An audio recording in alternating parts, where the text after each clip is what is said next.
Let us go to the Word of God. நாம் தேவனுடைய வார்த்தைக்குள்ளே கடந்து போவோம். If you have your Bibles, please turn with me to the book of Isaiah, chapter number 43, verse number 1.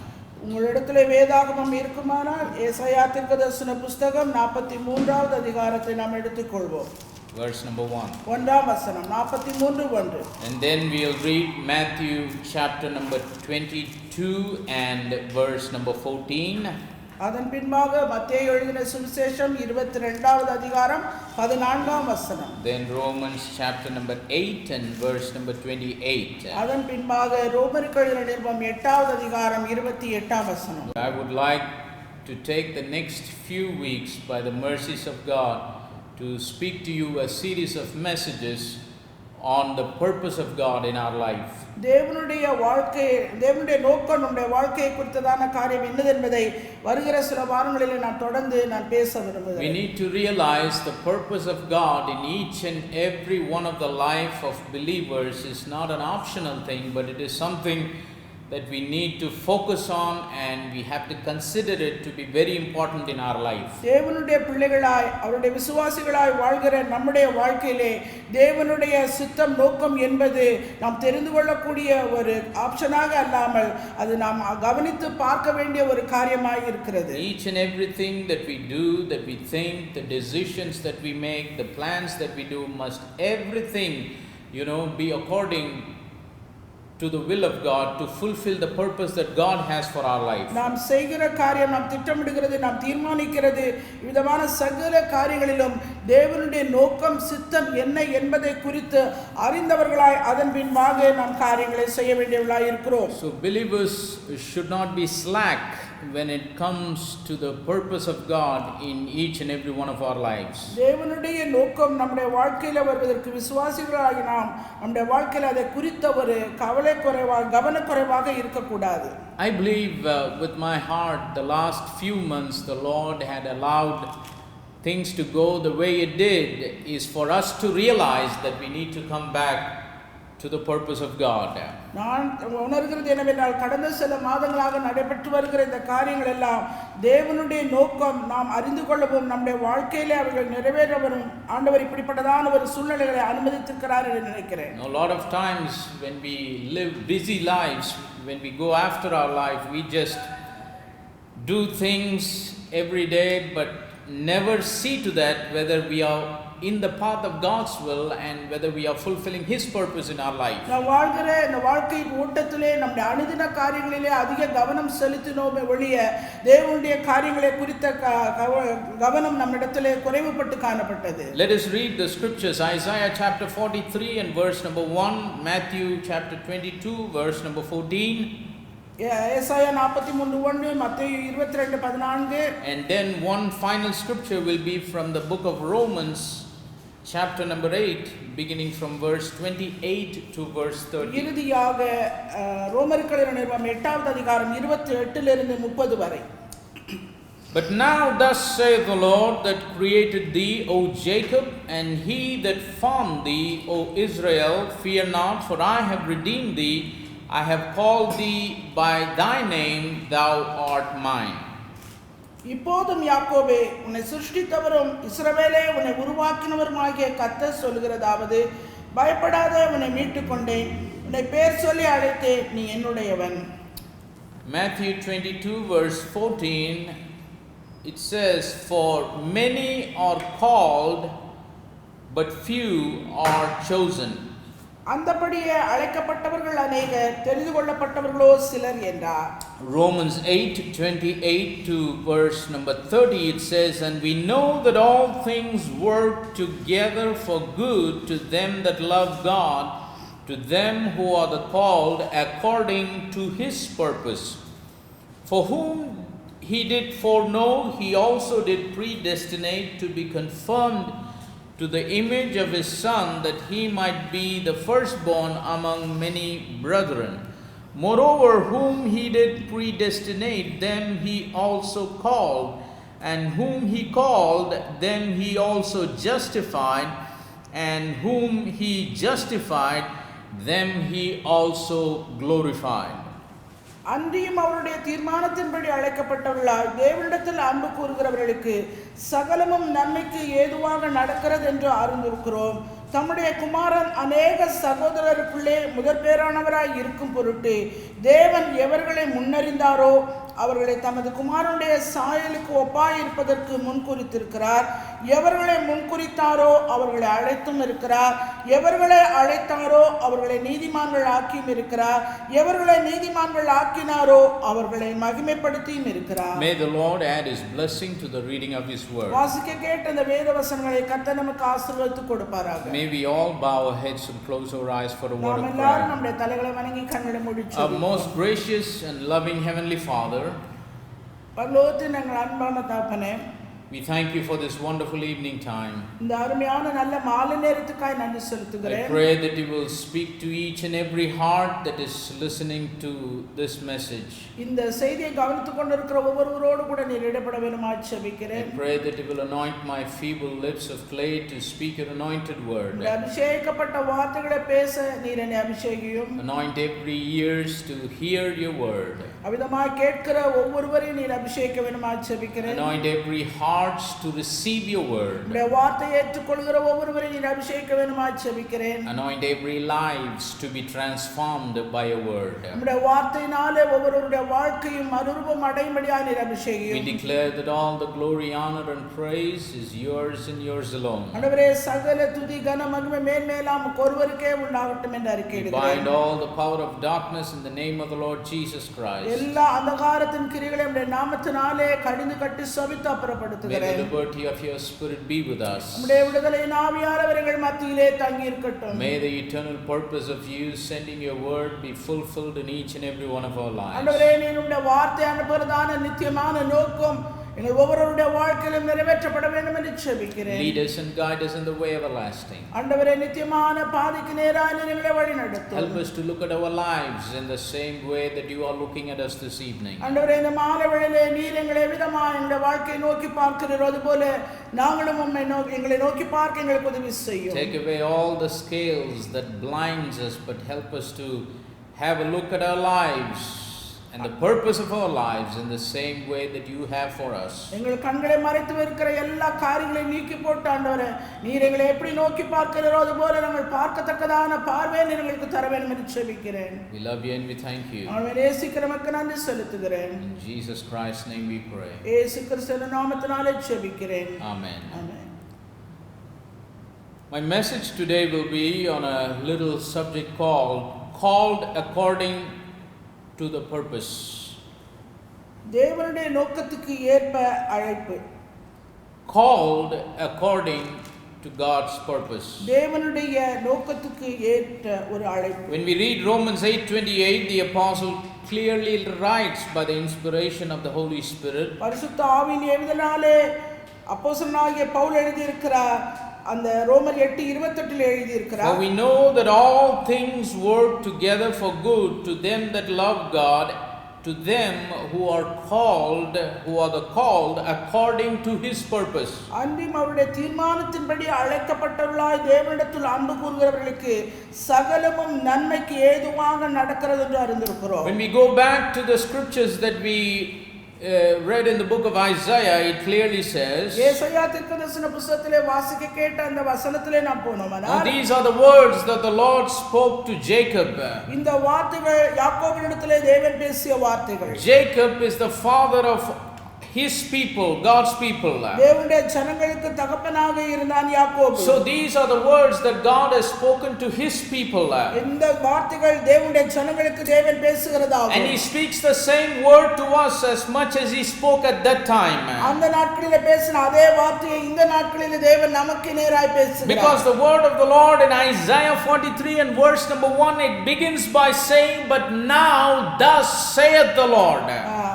ஏசாயா 43:1 இப்பொழுது யாக்கோபே உன்னை சிருஷ்டித்தவர் என்று அவர் வசனத்தை சொல்லிக் கொண்டார். Thus saith the Lord.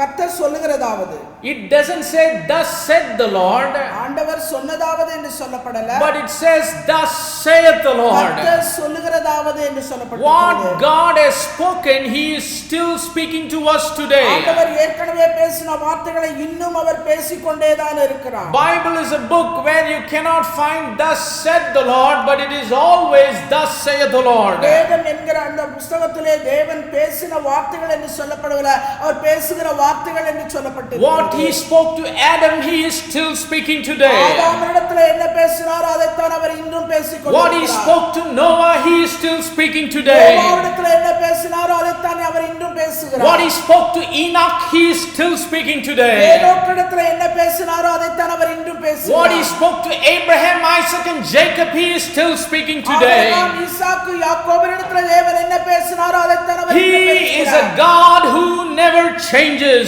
அவர் தேவன், அவர் என்றைக்கும் மாறாதவர். The God of the Bible is an eternal, immutable God. தேவன், அந்த வேதத்தினுடைய தேவனானவர் அவர் என்றென்றைக்கும் மாறாத தேவனாக He is the இருக்கிறார். same yesterday, today and our forever. நேற்றும் இன்றும் என்றும் மாறாதவராய் And இருக்கிறார். here the scriptures declare, இங்கே வேதவசனம் அறிவிக்கிறதாவது, thus saith the Lord. கர்த்தர் சொல்லுகிறதாவது, He is saying the same thing today.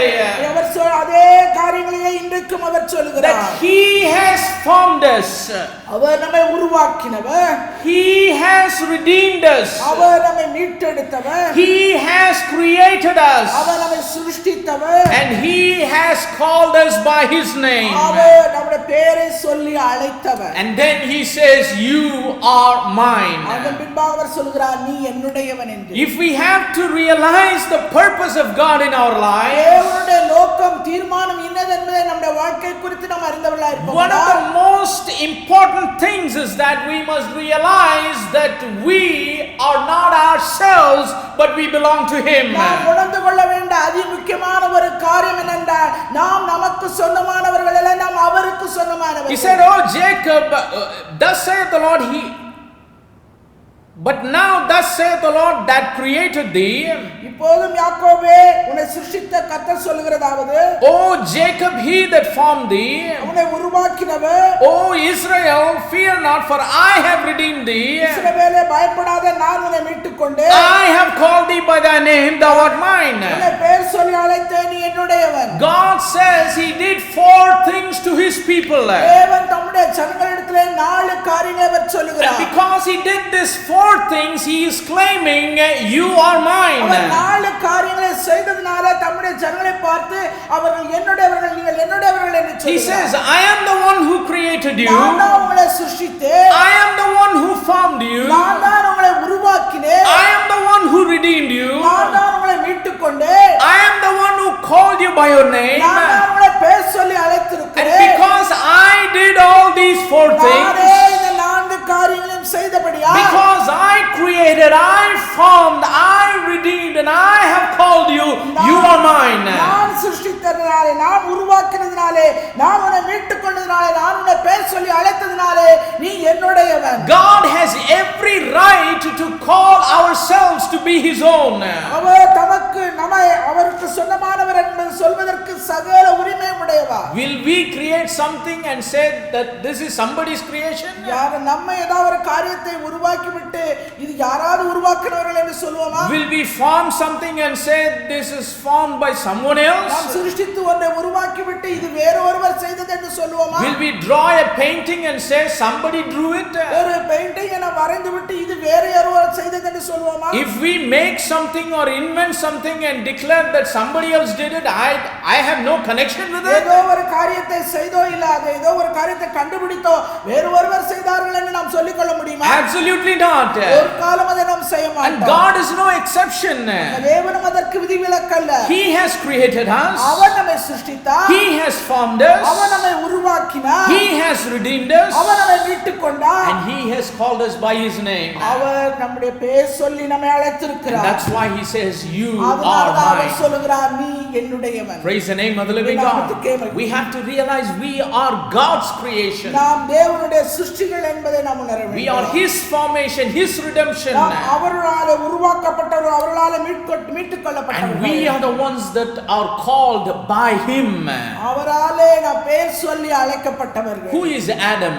ஆதாம் யார்? When we read the beginning of the book of Genesis, ஆதியாகம புத்தகத்தை ஆரம்பத்தில் நீங்கள் வாசித்து in பார்ப்பீர்கள். Genesis chapter 1, the Lord said, ஒன்றாவது அதிகாரம், ஆதியாகமம் ஒன்றாவது அதிகாரத்தில் let us make man in our image and after our likeness. மனுஷனை நமது சாயலாக நமது ரூபமாக நாம் சிருஷ்டிப்போம். God says, I am going to create a man who is of my likeness, who is of my image. அவர் மனுஷனை சிருஷ்டிக்க போகிறார். அவன் என்னை போலவே, என்னுடைய சாயலை போலவே அவனை நான் சிருஷ்டிக்க போகிறேன். Praise the name of the living God. And then in Genesis verse number 2, chapter number 2, ஆதியாகமம் இரண்டாவது அதிகாரத்திலே the Lord said, and the Lord God formed man out of the dust of the ground. பூமியின் மண்ணினாலே தேவனாகிய கர்த்தர் மனுஷனை உருவாக்கினார். The first man was created in Genesis chapter number 1. முதலாவது மனிதன் ஆதியாகமம் ஒன்றாவது அதிகாரத்திலே சிருஷ்டிக்கப்பட்டார். And the first man was also formed in Genesis chapter number 2. அதே முதலாவது மனிதன் இரண்டாவது அதிகாரம் 7ஆம் வசனத்திலே அவன் உருவாக்கப்பட்டான். He is the one who created him. He is the one who found him.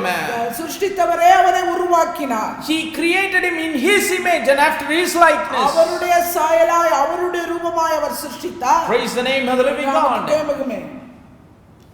There are no two Adams in the book of Genesis. ஆதியாகம புத்தகத்திலே ரெண்டு ஆதாம் இல்லங்க. There is only one.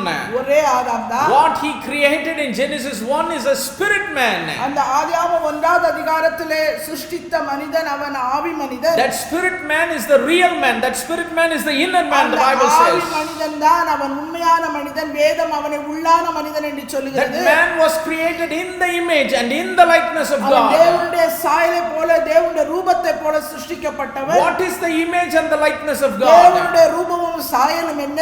John 4:24, the scripture says God is a spirit. யோவான் 4:24 நாம் வாசிக்க கேட்கிறோம், தேவன் ஆவியாய் இருக்கிறார். So in Genesis 1, God created a man in his spiritual image and spiritual likeness. ஆதியாகமம் ஒன்றாவது அதிகாரத்தில் சிருஷ்டித்த அந்த ஆதாம் தேவனுடைய சாயலை போல, தேவனுடைய ரூபத்தை போல ஆவி மனிதனாய் சிருஷ்டிக்கப்பட்டார். The God we serve is not a natural God. நாம் ஆராதிக்கிற நம்முடைய ஆண்டவர் அவர் இயற்கையின் தெய்வம். He is a God of the spirit. அவர் ஆவியின் தெய்வமாய் இருக்கிறார். He is a spirit God. அவர் ஆவியின் தேவன். That is why when he created man in the beginning in his image and likeness, ஆதியிலே ஆரம்பத்திலே மனிதனை தமது சாயலாக தமது ரூபமாக அவர் he சிருஷ்டித்தார். created him after his own image and likeness. தன்னுடைய சாயலாய், சொந்த சாயலாய் ரூபமாக அவரை சிருஷ்டித்தார். He created him. அவனை சிருஷ்டித்தார். Where did he create him? எங்கே அவரை சிருஷ்டித்தார்? He created him in his mind. அவருடைய சிந்தையிலே அவனை He சிருஷ்டித்தார். created him in his thoughts. அவருடைய யோசனைகளிலே அவர் சிருஷ்டித்தார். But a spirit man, ஆனால் ஆவி மனிதன் he cannot live in a natural world. அவன் இயற்கை உலகத்திலே வாழ முடியாது. So God wanted that spirit man to live his life in a natural world. எனவே ஆவி மனிதன் இயற்கை உலகத்திலே வாழ தேவன் விரும்பினார். Praise the name of the living God. That is why in verse number 2, அதனாலதான் இரண்டாவது அதிகாரத்திலே, I believe in verse number chapter number 2 and verse number 7, ஆதியாகமம் 2:7 வாசிக்க கேட்கிறோம். the Lord God formed man out of the dust of the ground. தேவனாகிய கர்த்தர் மனுஷனை பூமியின் மண்ணினாலே உருவாக்கினார். Praise the name of the living God. What is this man that is forming out of the ground? இந்த பூமியின் மண்ணினாலே உருவாக்கப்பட்ட இந்த மனுஷன் யார்? The man that he formed out of the ground was the fleshy man. இந்த பூமியின் மண்ணினாலே உருவாக்கப்பட்ட மனுஷன் மாம்ச மனுஷன். The natural man was never created. He was only formed out of the dust of the இயற்கை ground. மனிதன், மாம்ச மனிதன் அவன் சிருஷ்டிக்கப்படவில்லை, அவன் மண்ணினாலே உருவாக்கப்பட்டவன். Praise the name of the living God. And then God breathed into that man that he built out of the dust of the ground. அந்த பூமியின் மண்ணினாலே உருவாக்கின அந்த மனுஷனின் நாசியிலே தேவன் ஜீவ சுவாசத்தை ஊதினார். What was he doing when he was breathing into that image that he built out of the dust of the ground? அந்த பூமியின் மண்ணினாலே உருவாக்க மனுஷனிலே அவர் செய்தது என்ன?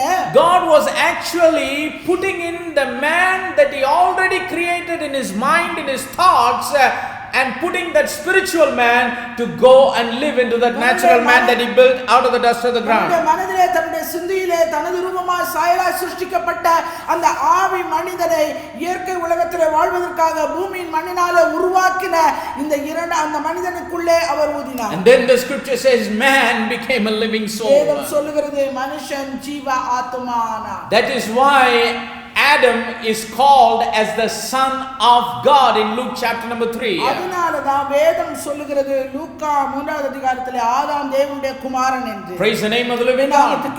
Why was Adam the son of God? Because he came out of God. தேவன் ஆதாம் தேவனுடைய குமாரன் என்று அழைக்கப்பட்டான் என்றால் தேவனிடத்திலிருந்து வந்தவன். God himself was the source of the life of Adam that he created. சிருஷ்டிக்கப்பட்ட ஆதாமுடைய ஜீவனுக்கு ஆதாரமே தேவனே. Praise the name of the living God. He created him after his image and after his likeness. And this man whom God created and formed because of sin, he lost the glory of God. சிருஷ்டிக்கப்பட்டு உருவாக்கப்பட்ட இந்த மனிதன் பாவத்தினாலே தேவனுடைய மகிமையை அவன் இழந்து போனான். He committed something that God in which God was not pleased with. தேவனுக்கு பிரியமில்லாத ஒரு காரியத்தை செய்ததனாலே அவன் அந்த மகிமையை இழந்து போனான். But Jesus Christ came 2000 years before 2000 வருடங்களுக்கு முன்பாக வந்த இயேசு கிறிஸ்து to redeem the fallen man. அந்த விழுந்து போன மனிதனை மீட்டெடுக்கும்படியாய் வந்தார். Praise the name of the living God. That is why he is not only a creator.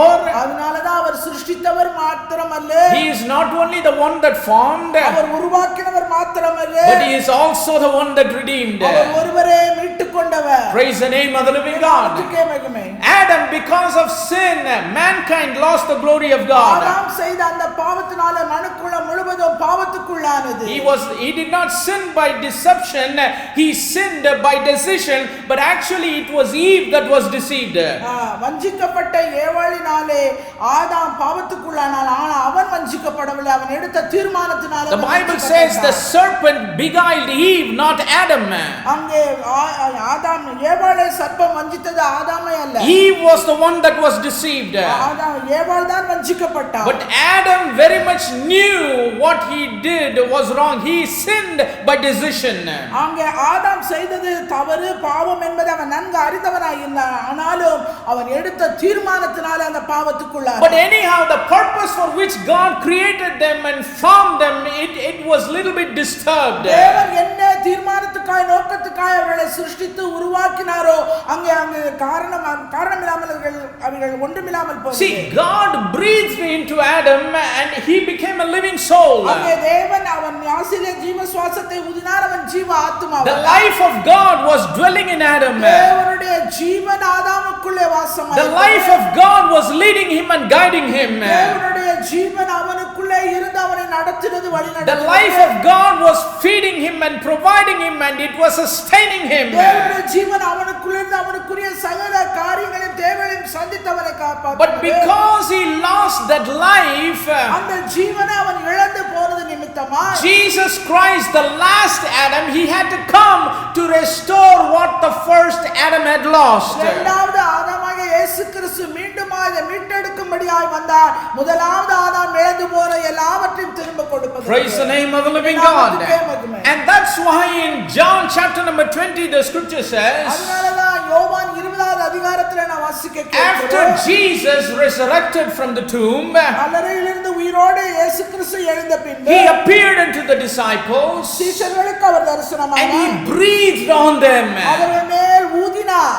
Why did he breathe on ஏன் them? அவர்கள் மேல் ஊதினார்? Because he wanted to give back the life that Adam once had lost in the beginning. ஆதாம் ஏற்கனவே இழந்து போன அந்த ஜீவனை அவர்கள் திரும்ப கொடுப்பதற்காக விதமாக That is why he came into this world in flesh and blood. அதனாலதான் இந்த உலகத்தில் அவர் மாம்சத்தோடும் இரத்தத்தோடும் வந்தார். He gave his life on the cross of Calvary by shedding his precious blood. Kalvari சிலுவையிலே தன்னுடைய விலையேறப்பட்ட இரத்தத்தை சிந்தி மீட்கும்படியாக வந்தார். He was buried and then he rose again on the third day. அவர் அடக்கம் பண்ணப்பட்டார். மூன்றாம் நாளிலே உயிரோடு எழுந்தார். He won victory over hell and death. அவர் பாதாளத்தின் மரணத்தின் ஜெயித்தவராய் காணப்பட்டார். And then he breathed on the disciples who are believing him and who are following him. அவரை விசுவாசித்து அவரை பின்பற்றின அந்த சீஷர்களுக்கு அவர்கள் மேல் அவர் ஊதினார். He breathed on them and he said, receive ye the Holy Ghost. அவர்கள் மேல் He சொன்னார். did the same thing that he did in the beginning in the book of Genesis. ஆதியாகம புத்தகத்தில் அவர் எதை செய்தாரோ அதே காரியத்தை இங்கும் So செய்கிறார். Jesus restored, the second Adam restored what the first Adam had lost. இயேசு கிறிஸ்து இரண்டாவது ஆதாம் முதலாவது ஆதாம் எதை இழந்து போனாரோ அதை மீட்டு கொடுப்பதற்காக மீண்டும் கொடுப்பதற்காக அவர் வந்தார். The lost Adam, our precious Savior and Lord and our Heavenly Father, Lord Jesus Christ, He gave back to us. He redeemed us. நம்முடைய பரலோகத்தின் தகப்பனும் வெளியேறப்பட்ட இரட்சகருமாகிய நம்முடைய ஆண்டவராகிய இயேசு கிறிஸ்து தம்முடைய வெளியேறப்பட்ட இரத்தத்தை சிந்தி அந்த இழந்து போன காரியத்தை அவனுக்கு மீட்டு It doesn't matter who we are or what we are. நாம் யார் எப்படிப்பட்டவர்கள் என்பது காரியம் அல்ல. This Bible says இந்த வேதம் சொல்லுகிறது we are all born in sin. நாம் எல்லாரும் பாவத்திலே பிறந்தவர்கள். And that is why we need redemption. அதனால தான் நமக்கு மீட்பு அவசியமாய் இருக்கிறது. Living in sin is not the purpose of God for our life. நம்முடைய வாழ்க்கை பாவத்திலே வாழ்வது தேவனுடைய தீர்மானம் நோக்கம் அல்ல. Living a half-hearted life is not the purpose of God for our இல்லை, life. நம்முடைய பாதி இருதயத்தோடு நாம் தேவனோடு வாழ்கிற அந்த வாழ்க்கையும் தேவனுடைய நோக்கம் The சித்தம். very purpose that we are existing on this earth is because God has a purpose for us to இந்த fulfill. பூமியிலே நாம் இப்படி இருக்கிறோம் என்றால் தேவனுடைய தீர்மானம் நோக்கம் அவருடைய நோக்கம் நம்மளை நிறைவேற்றப்பட வேண்டும். That is why we need to know that He is the one who created us. அதனால தான் நாம் அறிந்து கொள்ள வேண்டும் அவரே நம்மை சிருஷ்டித்தவர். Many times we think we came into this world because of our father and mother. அநேக நேரங்களிலே நம்முடைய சுந்தரிலே நாம் நினைக்கிற காரணம் நம்முடைய தகப்பன் தாயினால் நாம் இந்த பூமிக்கு My வந்தோம். brothers and sisters in Christ, கிறிஸ்துவுக்குள் அன்பான சகோதர சகோதரிகளே, God chose our father and our mother just to bring this human flesh into existence into this இந்த world. பூமியிலே இந்த மாம்ச சரீரத்தை கொண்டு வருவதற்கு வந்த உதவின ஒரு கருவிகள் தான் நம்முடைய தாயும் தகப்பனும். Praise the name of the living God. Because my Bible says, என்னுடைய வேதம் சொல்கிறது when we were little in the womb of our mother, நம்முடைய தாயின் கருவிலே நாம் இருக்கும்போது when we were a little dot in the womb of our mother, தாயின் கருவிலே ஒரு புள்ளியாய் நாம் இருக்கும்போது God's eyes saw us. தேவனுடைய கண்கள் நம்மை கண்டது. Even when we didn't know who we are, நாம் யார் என்று நாமே அறிந்து கொள்வதற்கு முன்பாக, even before our mother could feel us in her belly, நம்முடைய தாயின் வயிற்றிலே நாம் உருவானதை நம்முடைய தாய் உணர்வதற்கு முன்பாக, even before our father held us in his hands, நம்முடைய தகப்பன் நம்மை கையிலே ஏந்துவதற்கு முன்பாக, our heavenly Father, Lord Jesus நம்முடைய Christ, பரலோகத்தின் தகப்பன் ஆண்டவராகிய இயேசு கிறிஸ்து, He said, mine eyes have seen you. என்னுடைய கண்கள் உன்னை கண்டது. Why His eyes have to see us? ஏன் அவருடைய கண்கள் நம்மை காண வேண்டும்? Because we are His creation. ஏனென்றால் நாம் அவராலே When we சிருஷ்டிக்கப்பட்டவர்கள். were a little substance, the eyes of God saw us. நாம் ஒரு சிறு புள்ளியாய் இருக்கும்போதே தாயின் கருவிலே அவருடைய கண்களினாலே And my Bible says His hands have fashioned us. அவருடைய கரங்கள் நம்மை உருவாக்கிற்று என்று வேதம் சொல்கிறது. Praise the name of the living God. And He is the same one who died on the cross for us to redeem us. அதே கல்வாரி சிலுவையிலே மரித்தவரே நம்மை மீட்டுக் கொண்டிருக்கிறார். Because He has called us, He has chosen us from before the foundations of the world. தோற்றத்துக்கு முன்பாக நம்மை முன்னறிந்து முன்குறித்து அழைத்தார், தெரிந்தெடுத்தார், மீட்டெடுத்தார். Before we came into this world as a living substance, நாம் ஒரு வாழ்கிற ஜீவனுள்ள ஒரு சாட்சியை நாம் வாழ்கிற ஆட்காய் வருவதற்கு முன்பாக we were in the mind of God. தேவனுடைய சிந்தையிலே காணப்பட்டோம். Even before the foundations of this world, இந்த உலகம் தோன்றுவதற்கு முன்பாக, even before God created the heavens and the earth, வானத்தையும் பூமியையும் தேவன் சிருஷ்டிப்பதற்கு முன்பாக, even before Genesis 1:1 happened, ஆதியாகமம் 1வது அதிகாரம் 1வது வசனம் நிறைவேறுவதற்கு the முன்பாக, eternal God, நித்தியமான தேவன், the omniscient God, அவர் எங்கும் வியாபித்திருக்கிறது, the omnipotent God, சர்வ வியாபி சர்வ ஞானி, because of His grace, அவருடைய கிருபையினாலே, because of His agape love, அவருடைய அகாப்பே தெய்வீக அன்பினாலே, He had already handpicked and chosen us. அவர் நம்மை அவருடைய கரத்தினாலே முன்குறித்து தெரிந்தெடுத்தார். That's why my Bible says in the book of Ephesians, அதனாலதான் என்னுடைய வேதம் எபேசியர்ல சொல்லுகிறது, He has chosen us in Him from before the foundations of the world. அவருக்குள் கிறிஸ்துவுக்குள் உலக தோற்றத்துக்கு முன்பாகவே அவர் நம்மை முன்னறிந்து Praise the name of the living God. நாமத்துக்கே மகிமை. And my Bible says in the book of Isaiah, ஏசாயா தீர்க்கதரிசன புத்தகத்திலே வேதம் சொல்கிறது, when He came into this world in flesh and blood, அவர் மாம்சத்திலே இந்த பூமிக்கு வேதனைக்கு இரத்தத்தோடு இந்த பூமிக்கு And வந்தபோது, when he was hanging on the cross of Calvary, Kalvari சிலுவையில் அவர் தொங்கிக் கொண்டிருந்தார். when he was bleeding, when he was dying, அவர் ரத்தம் சிந்திக் கொண்டு மரித்துக் கொண்டிருக்கிற அந்த when his blood was oozing out of his body, when he was shedding his life, முழுவதிலும் இருக்கிற அந்த ரத்தம் எல்லா இடங்களிலும் இருந்து வெளியே வந்து கொண்டிருக்கிற it was a cruel death. அது ஒரு பயங்கரமான கொடூரமான மரணம். What our Savior did for our redemption, it was very cruel. நம்முடைய மீட்புக்காக இயேசு செய்த காரியம் என்ன? அது ஒரு கொடூரமான From the Garden of Gethsemane Gethsemane தோட்டத்திலிருந்து until he breathed last on the hill of Mount Calvary, Kalvari மலையிலே தன்னுடைய கடைசி ஜீவனை அவர் ஒப்புக்கொடுக்கிறார். little by little, கொஞ்சம் கொஞ்சமாக, drop by drop, ஒவ்வொரு சொட்டு சொட்டாக he was shedding his blood for our redemption. நம்முடைய மீட்புக்காக அவர் ரத்தம் சிந்தினார். Praise the name of the living God.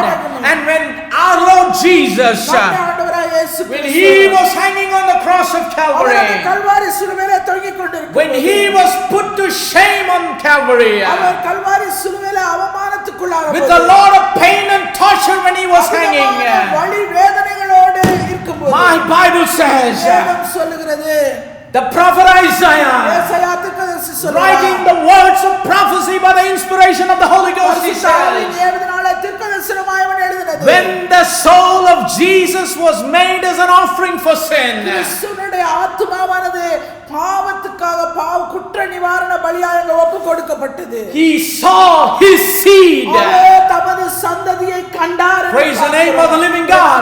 Who are the seed of God? யார் தேவனுடைய சந்ததி? We are the seed of God. தேவனுடைய சந்ததி. He saw his people that were chosen in him from before the foundation of the தோற்றத்துக்கு world. முன்பாக தெரிந்தெடுத்த அவருடைய சந்ததியை அவர் கண்டார். My brother, my sister, அன்பான சகோதர it சகோதரிகளே, doesn't matter who we are or what we are. யார் எப்படிப்பட்டவர்கள் என்றால், It doesn't matter what our natural background is. நம்முடைய இயற்கையிலே பின்னணியம் எப்படிப்பட்டதா இருந்தாலும், It doesn't matter what our social status இந்த is. சமுதாய நிலைமை நம்முடைய அந்தஸ்து எப்படிப்பட்டதா இருந்தாலும், It doesn't matter what our educational qualification is. எப்படிப்பட்டதான கல்வி தகுதி பெற்றவர்களா இருந்தாலும் சரி, I tell you by the mercies of God தேவனுடைய இரக்கங்களை முன்னிட்டு உங்களுக்கு சொல்லுகிறேன், that He has chosen you from before the foundation of the world. தோற்றத்துக்கு முன்பாக உங்களை அவர் தெரிந்தெடுத்தார். You better realize that அதை உணர வேண்டும். before the foundations of the world, உலக தோற்றத்துக்கு முன்பாக you exist now. It is because the gracious, loving Father chose you from before the foundation இந்த of the world. பூமியிலே இருக்கிறீர்கள் என்றால் அது அன்பான கிருபையுள்ள தேவனுடைய கிரிகளின் நிமித்தமா. He is the one who created us. அவரே நம்மை சிருஷ்டித்தவர். He is the one who formed us. அவரே நம்மை உருவாக்கினவர். He is the one who redeemed us. அவரே நம்மை மீட்டெடுத்தவர். On the cross of Calvary, அந்த கல்வாரி சிலுவையின் அன்பு when முழுவதும் he was shedding his life drop by drop by shedding his blood, முழுவதையும் சொட்டு சொட்டாக இரத்தத்தின் he did not see his pain. அவர் தன்னுடைய வலியை அவர் நோக்கி பார்த்தார். He did not see his suffering. தன்னுடைய பாடுகளை அவர் நோக்கி பார்த்தார். He did not see his anguish. அவருடைய வியாகுலத்தை அவர் நோக்கல. He did not see anything.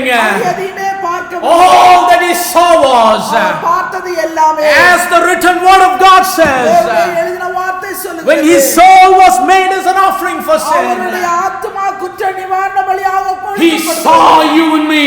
அவர் உங்களையும் என்னையும் கண்டார். That is the reason he says, அந்த காரணத்தினால அவர் சொல்லுகிறது, I have redeemed you. நான் உங்களை மீட்டுக் கொண்டேன். Praise the name of the living God. He is the one who created us. அவர் ஒருவரே நம்மை His சிருஷ்டித்தவர். eyes saw the substance. அவருடைய கண்கள் நம்மை கண்டது. His hands have fashioned us. அவருடைய கரங்கள் நம்மை உருவாக்கினது. He is the one who formed us. அவர் ஒருவரே நம்மை உருவாக்கினார். We didn't get this life through our father and our mother. நம்முடைய தகப்பன் தாய் மூலமாய் நாம் இந்த ஜீவனை பெற்றுக்கொள்ளலாம். That is why if you go to medical science, அதனால தான் நீங்க மருத்துவ விஞ்ஞானத்துக்கு கடந்து they can give a lot of explanations அநேக காரியங்களை நீங்கள் சொல்லுவீங்க. about how a baby is formed in the womb of the mother. ஒரு தாயினுடைய கருவிலே குழந்தை எவ்விதம் உருவாகிறது என்கிற காரியங்களை பார்ப்போம். They can give details, medical details about the formation of a baby. ஒரு குழந்தை ஒரு தாயினுடைய கருவிலே எவ்விதம் உருவாகிறது அப்படிங்கிற எல்லா விளக்கத்தையும் In how many days the brain forms. எத்தனை நாட்களுக்குள்ளே மூளை உருவாகும். In how many days the hands and the fingers and the legs, they take shape. கை கால்கள் விரல்கள் எப்பொழுது எத்தனை நாட்கள் How many weeks does the heart starts to beat? எத்தனை வாரங்களுக்கு பின்பு அந்த இருதயமானது துடிக்க ஆரம்பிக்கும். But no one, ஆனா யாருமே, nobody, எவருமே, no medical science, எந்த மருத்துவ விஞ்ஞானமோ, no doctor, எந்த மருத்துவரோ, no researcher, எந்த ஒரு ஆராய்ச்சியாளரோ, no scientist எந்த ஒரு விஞ்ஞானியோ could give an explanation how life comes into the child. அந்த குழந்தைக்குள்ளே ஜீவன் எப்படி வந்தது என்று எவராலும் சொல்ல இயலவில்லை. They can say in how many days the heart starts to beat. எல்லாரும் சொல்வாங்க எத்தனை நாட்களுக்குள்ள இருதயம் வேலை செய்கிறது. But they don't have an answer how it starts to beat. ஆனா அது எப்படி துடிக்க ஆரம்பிக்கிறது என்று சொல்ல தெரியாது. Who is the one who starts that heart to beat? இருதயம் துடிக்க ஆரம்பிக்க செய்தது யார்? But there is only one that has an answer.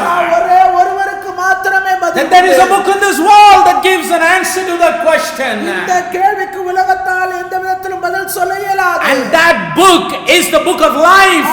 ஒரே புத்தகத்தினாலே சொல்ல முடியும் அந்த வேத புத்தகம் மாத்திரமே. That book is the word of the living God. ஜீவனுள்ள தேவனுடைய வார்த்தையாகும். Because he is the one who breathed in us even our human life. நம்முடைய மனுஷ வாழ்க்கைக்கு நேராய் ஊதி எடுத்தவர் அவர்தான். He is the one who created us. அவரே நம்மை சிருஷ்டித்தவர். He is the one who formed us. அவரே நம்மை உருவாக்கினவர். He is the one who redeemed us with his precious blood. அவருடைய விலையேறப்பெற்ற இரத்தத்தினாலே நம்மை மீட்டெடுத்தவர். And also he is the one who called us. அது மாத்திரமல்ல நம்மை அழைத்தவரும் அவரே. In Matthew chapter number 22 and verse number 14 the scripture says, 22:14 நாம் வாசிக்கிறோம். he says many are called. அப்படியே அழைக்கப்பட்டவர்கள் அநேகர். That's why when Jesus came into this world he spake and he said, இயேசு கிறிஸ்து இந்த பூமியிலே வந்தபோது பேசி சொன்ன வார்த்தை, he said, come unto me all ye that labor and are heavy laden and I will give you rest. வருத்தப்பட்டு பாரம் சுமக்கிறவர்களே நீங்கள் எல்லாரும் என்னிடத்தில் வாருங்கள் நான் உங்களுக்கு He இளைப்பாறுவேன். gave an invitation.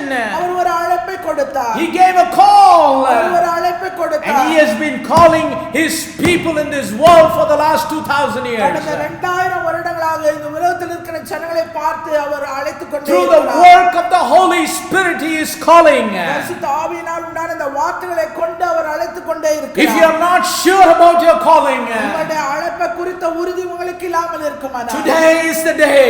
இந்த நாளே அந்த நாள். Now is the time. இப்பொழுதே காலம். Today is the day of salvation. அனுக்கிரக காலம். You better realize that you are God's creation. நீங்க தேவனுடைய சிருஷ்டிப்பு என்பதை நீங்கள் உணருங்கள். You better realize that you are God's formation. நீங்கள் தேவனாலே உருவாக்கப்பட்டவர் என்பதை It is not by an accident that you are living in this world. விபத்தினாலே இந்த உலகத்துக்கு நீங்கள் வந்தவர்கள் அல்ல. Maybe your parents think you are an accident. ஒருவேளை உங்களுடைய பெற்றோர் அதை நினைத்துக் கொண்டிருக்கலாம். Maybe your family thinks you are an accident. குடும்பம் வந்து அதை பற்றி அப்படி நினைத்துக் கொண்டிருக்கலாம். Maybe your friends, your relatives, your people that are around you, they may say you are an accident. நண்பர்கள், உறவினர்கள், சுற்றி இருக்கிறவர்கள் எல்லாம் அப்படி நினைத்துக் கொண்டிருக்கலாம். But God has a purpose for your life. தேவன் உன்னை குறித்து ஒரு தீர்மானம் உடையவர். He is the one who created you. அவர் ஒருவரே உன்னை சிருஷ்டித்தார். He is the one who formed you. அவர் ஒருவரே உன்னை உருவாக்கினார். He is the one who redeemed you on the cross of Calvary. Kalvari சிலுவையிலே மீட்டெடுத்தார். And he is calling you, spreading his loving arms. அவர் ஒருவரே உன்னை அழைக்கிறார் தன்னுடைய கரத்தினாலே. He is spreading his arms to take you in. கைகளை விரித்து உன்னை அழைக்கிறார் வரும்படி. Praise the name of the living God. Many are called, அழைக்கப்பட்டவர்கள் அநேகர். but few are chosen. தெரிந்து கொள்ளப்பட்டவர்களோ சிலர். So he said, I have called you. நான் உங்களை அழைத்தேன். Why did he call us? ஏன் அழைத்தார்? Is it just for fun? அது வந்து வேடிக்கைக்கு அழைத்தாரா? We need to understand there is no, God doesn't do anything for fun. தேவன் எந்த ஒரு காரியத்தையும் வேடிக்கைக்காக செய்கிறவர் அல்ல. Even if he moves a little finger, he will have a purpose. அப்படியே அவர் தன்னுடைய கையின் விரலை ஒன்னு அசைத்தால் அதிலும் ஒரு தீர்மானம் நோக்கம் இருக்கிறது. Even if you think that God winks his eye, it will have a purpose. தேவன் அப்படி விழித்து பார்க்கிறார் அதுக்கும் ஒரு காரணம் ஒரு காரியம் இருக்கிற நோக்கம் இருக்கிறது. If God looks, ஆண்டவர் உங்களை பார்க்கிறார் என்றால் there is a purpose. அதுக்கு ஒரு தீர்மானம் உண்டு நோக்கம். If he takes away his look from you and looks somewhere else, there is a purpose. உங்களிடத்திலிருந்து பார்வை எடுத்து வேறொரு பக்கம் பார்க்கிறார் என்றால் அதற்கும் ஒரு தீர்மானம். Every word he speaks, there is a purpose. அவர் பேசுகிற ஒவ்வொரு வார்த்தைக்கும் ஒரு நோக்கம் இருக்கிறது. My Bible says, my thoughts are not your thoughts. வேதம் சொல்லுகிறது என்னுடைய நினைவு உங்களுடைய நினைவுகள் அல்ல. My ways are not your ways, saith the Lord. என்னுடைய வழிகள் உங்களுடைய வழிகளும் அல்ல. As the heavens are high above the earth, வானம் எப்படி பூமியை விட்டு விட்டு So உயர்ந்திருக்கிறதோ great are my thoughts than yours. அவிதமாய் என்னுடைய நினைவுகள் உயர்ந்திருக்கிறது. And then the scripture says, as the rain and the dew comes from heaven, எப்படி உறைந்த மழையும் வானத்திலிருந்து இறங்கி பூமிக்கு like it comes with a purpose from heaven, அது எப்படி ஒரு நோக்கத்தோடு தீர்மானத்தோடு வானத்திலிருந்து இறங்கி வருகிறதோ so shall my words go out of my mouth. It shall not return back to me void. வார்த்தையும் அப்படியே இருக்கும், அது ஒரு காலம் வீணாய் திரும்புகிறதில்லை. Praise the name of the living God. That is why each and every one of the word of God, he has spoken it with a purpose. அதனால தான் தேவன் பேசி சொல்லி இருக்கிற ஒவ்வொரு வார்த்தையும் ஒரு நோக்கத்தோடு ஒரு தீர்மானத்தோடு God gave this book to us. தேவன் இந்த புத்தகத்தை நம்முடைய கரத்திலே கொடுத்திருக்கிறார். It's a big book. இது ஒரு பெரிய புத்தகம். 2 testaments. 2 ஏற்பாடுகள். So many books, 66 books. 66 புத்தகங்கள். Thousands of chapters. அநேக ஆயிரம் அதிகாரங்கள். Millions of verse. அதிக கோடிக்கணக்கான வார்த்தைகள். Billions of words. அது மாத்திரமல்ல பில்லியன் கணக்கான எழுத்துக்கள் வார்த்தைகள். Maybe trillions of letters. அது மாத்திரமல்ல இன்னும் அதிகப்படியான எழுத்துக்கள். Each and every one has a purpose, my brothers and sisters. எல்லாத்துக்கும் ஒவ்வொரு நோக்கம் தீர்மானம் ஒன்று உண்டு. This book has been given to us not that we will take some and leave the rest.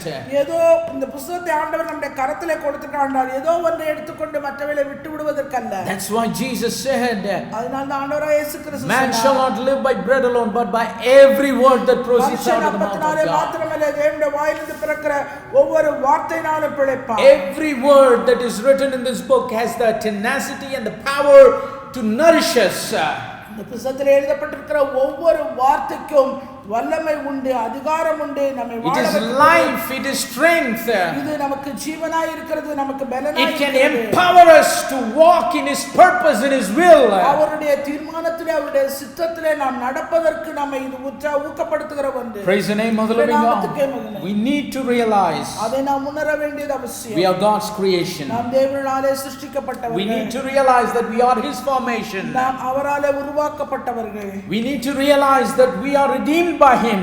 அவராலே நாம் மீட்கப்பட்டவர்கள் என்பதை உணர வேண்டும். And he is the one who called us. அவரே நம்மை அழைத்தவர் என்பதை உணர வேண்டும். If we take some time and reflect back on our own life, நம்முடைய சுய வாழ்க்கையை பின்னோக்கி கொஞ்சம் பார்ப்போம். when we think about our background, நம்முடைய பின்னணியை நாம் நோக்கி பார்ப்போம். when we think about our family, நம்முடைய குடும்பத்தை நாம் நோக்கி பார்ப்போம். when we think about where we were born and in what circumstances we were born, சூழ்நிலையிலே எங்கே யாருக்கு பிறந்தோம் என்பதை நாம் நோக்கி பார்ப்போம். there is nothing to boast about. நம்மை நாமே குறித்து பெருமைப்படுவதற்கு But now we are where we are because of his grace. அவருடைய கிருபையினாலே நாம் இப்பொழுது நாம் இருக்கிறவர்களாய் இருக்கிறோம். Now we are where we are because he has called us. அவர் நம்மை அழைத்தது நிமித்தமாய் நாம் அவருடையவர்களாய் அவர் இருக்கிறார். And he has called us because he has a purpose. அவர் நம்மை அழைத்திருக்கிறார் ஒரு தீர்மானத்துக்கு நோக்கத்துக்கு.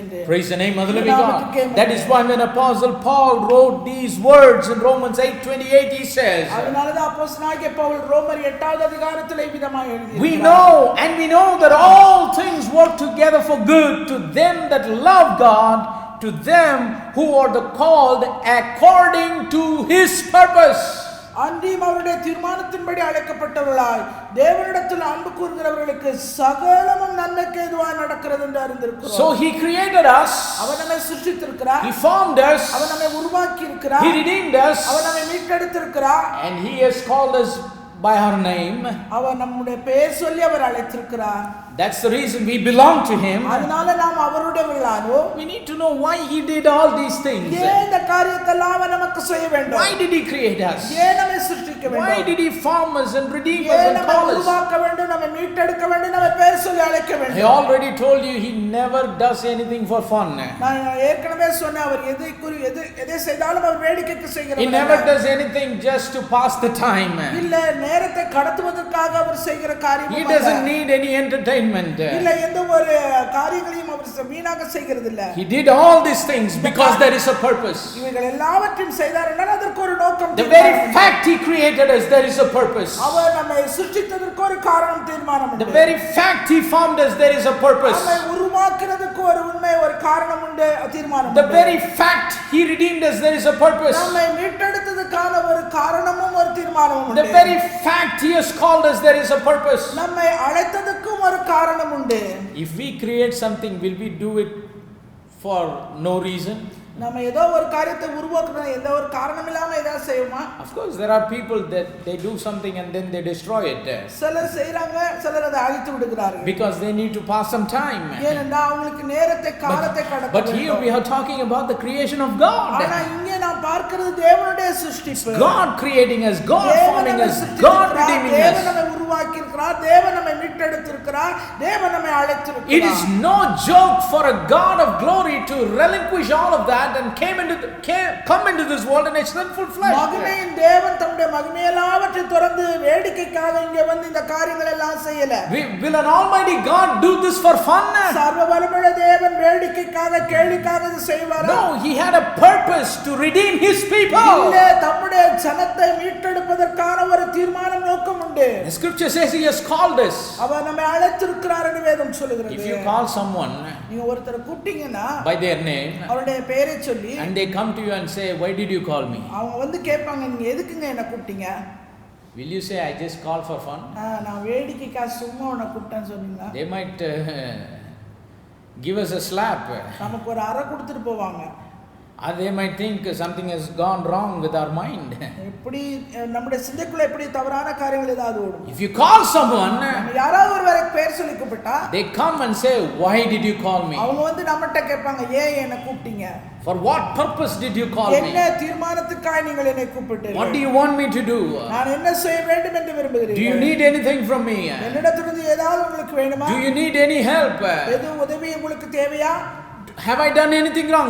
Do you want to say anything to me? தவறா நான் செஞ்சிட்டேனா நீங்க ஏதாவது எனக்கு சொல்ல விரும்புறீங்களா? Do you intend to give any advice to me? இல்ல எனக்கு ஏதாவது புத்திமதி சொல்ல விரும்புகிறீங்களா? If God calls, தேவன் கூப்பிட்டார், அழைத்தார். He won't call his people without a purpose. ஒரு நோக்கம் இல்லாமல் தீர்மானம் இல்லாமல் ஒரு காலம் தேவன் தம்முடைய பிள்ளைகளை அழைக்க மாட்டார். That's why Romans 8:28 he says all things work together for good அதனாலதான் to them who are the called according to his purpose. அதனால ரோமர் 8:28 பார்க்கிறோம், அவருடைய தீர்மானத்தின்படி அழைக்கப்பட்டவர்களா தேவனிடத்தில் அன்பு கூறுகிறவர்களுக்கு சகலமும் நன்மைக்கு ஏதுவாய். So the creation of God is not a fun creation, it is a creation with a specific definite purpose.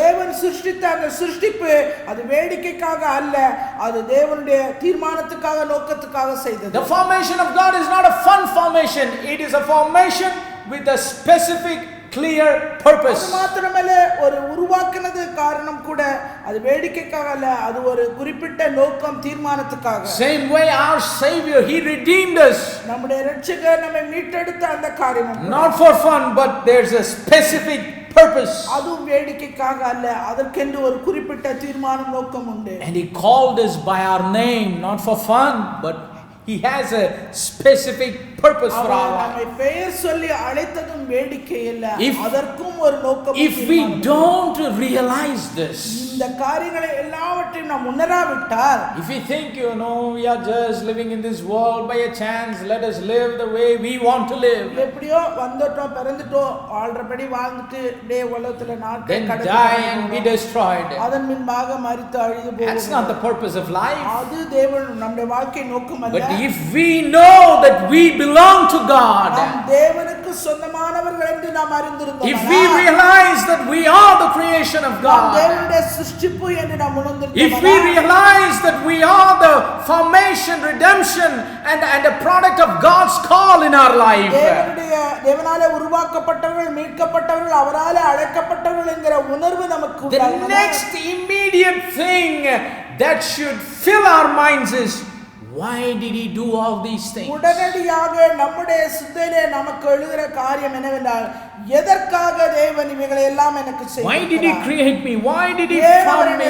Why did he redeem me? ஏன் அவர் என்னை உருவாக்கினார்? ஏன் என்னை மீட்டெடுத்தார்? Why did he call me by my name? பேர் சொல்லி என்னை அழைத்தார். My brothers, there is a purpose. Without it, he won't do all these things. சகோதரிகளே, ஆண்டவர் செய்த இந்த ஒவ்வொரு காரியத்துக்கும் ஒரு நோக்கம் உண்டு, ஒரு தீர்மானம் உண்டு. And let me add a little note here. இங்கே ஒரு காரியத்தை நான் குறிப்பிட்டு சொல்ல A lot விரும்புகிறேன். of Christian believers, அநேக கிறிஸ்தவ விசுவாசிகள் they just think அவங்க the purpose for this faith, this Christian faith, is just to die and go to heaven. இந்த கிறிஸ்தவ விசுவாசம் என்பது மரித்த பின்பு பரலோகத்துக்கு போவதுக்கு. lot of people are afraid of death. That is அநேகருக்கு one reason. மரணத்தை குறித்த ஒரு பயம். They want to die peacefully. அவங்க சமாதானமா மரணம் So அடையணும். if they can believe, the Bible says we have eternal life, and if வேதம் சொல்லுகிறது நித்திய ஜீவன் நமக்கு உண்டு, பரலோகம் நமக்கு உண்டு என்று. they don't want hell. அவங்களுக்கு நரகம் விருப்பம் இல்ல. See, there are some people that love heaven. அவங்க பரலோகத்தை அநேகர் விரும்புகிறார்கள். They love heaven for heaven. பரலோகத்துக்காக பரலோகத்தை விரும்புறாங்க. But some people love heaven because they don't want to go to hell. சிலர் பரலோகத்தை விரும்புகிறாங்க, நரகத்துக்கு போக வேண்டாம். Oh brother, it says அவியாத அக்கினி. அங்க அவியாத அக்கினி இருக்கு என்று சொல்லப்பட்டிருக்கு. It's a hell. அது நரகம். Where we will burn forever and ever and ever. எந்த நேரமும் நம்ம அங்க எரிந்து கொண்டே இருக்க வேண்டும். So that will be very cruel. அது ரொம்ப கொடூரமான ஒரு காரியம். That will be a torture. அது ஒரு ஆக்கினியான ஒரு காரியம். So just to escape the torture after death, அந்த மரணத்துக்கு பின்பாய் உண்டாகிற அந்த ஆக்கினையிலிருந்து தப்புவதற்கு. How it is? They want Jesus now because after death they don't want the torture. That's why they believe in Jesus just to die and go to heaven. இயேசுவை அவர்கள் இப்பொழுது விசுவாசிக்கிறார்கள். ஏனென்றா மரித்து அவர்கள் அந்த ஆக்கினை தீர்ப்புள்ள அந்த நரகத்துக்கு போகாதபடி பரலோகத்துக்கு போவதற்காக இயேசுவை விசுவாசிக்கிறார்கள். Please don't get me wrong.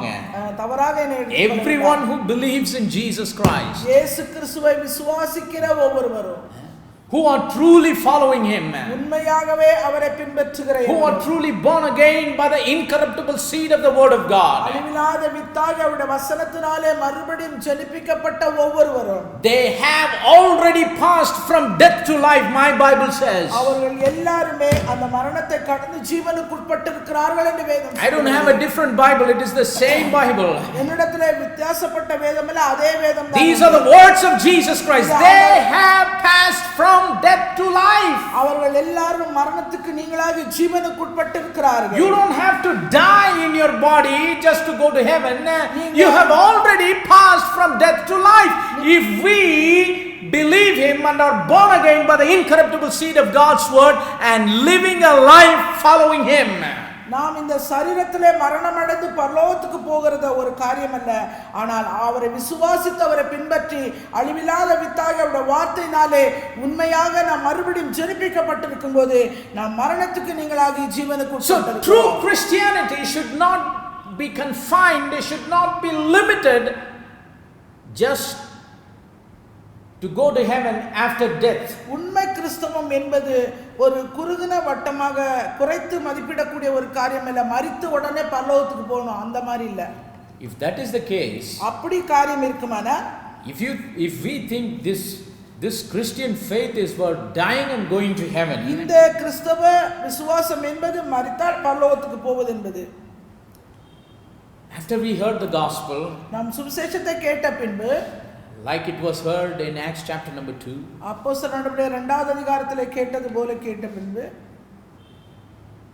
if we would have responded to the gospel like the scripture says, repent of our sins, be baptized in the name of the Lord Jesus Christ for the remission of our sins, and be filled with the gift of the Holy Ghost. அப்போஸ்தலர் 2வது அதிகாரத்திலே சொல்லப்பட்டிருக்கிறது, நீ ஒவ்வொருவரும் பாவத்துக்கென்று மனம் திரும்பி இயேசு கிறிஸ்து நாமத்தினாலே ஞானஸ்நானம் நீங்கள் பெற்றுக்கொள்ளுங்கள் என்ற அந்த சுவிசேஷ வசனத்தை நாம் கேட்டு அதுக்கு மறுஉத்தரவு செய்யும். When we heard the gospel for the first time and responded to the gospel by being baptized by immersion in the name of the Lord Jesus Christ for the remission of sins and have received the gift of the Holy Ghost, God could have knocked us off, killed us right there and took us to heaven and would have taken us to heaven if that is the only purpose.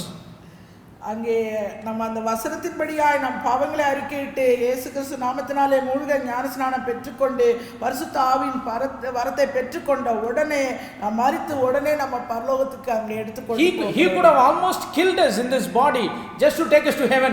நம்மை பரலோகத்துக்கு கொண்டு போவதற்காக இந்த சரீரத்தை அவர் முழுவதுமாய் அவர் அழித்து விட்டார். See, that is the reason. It is not the only purpose.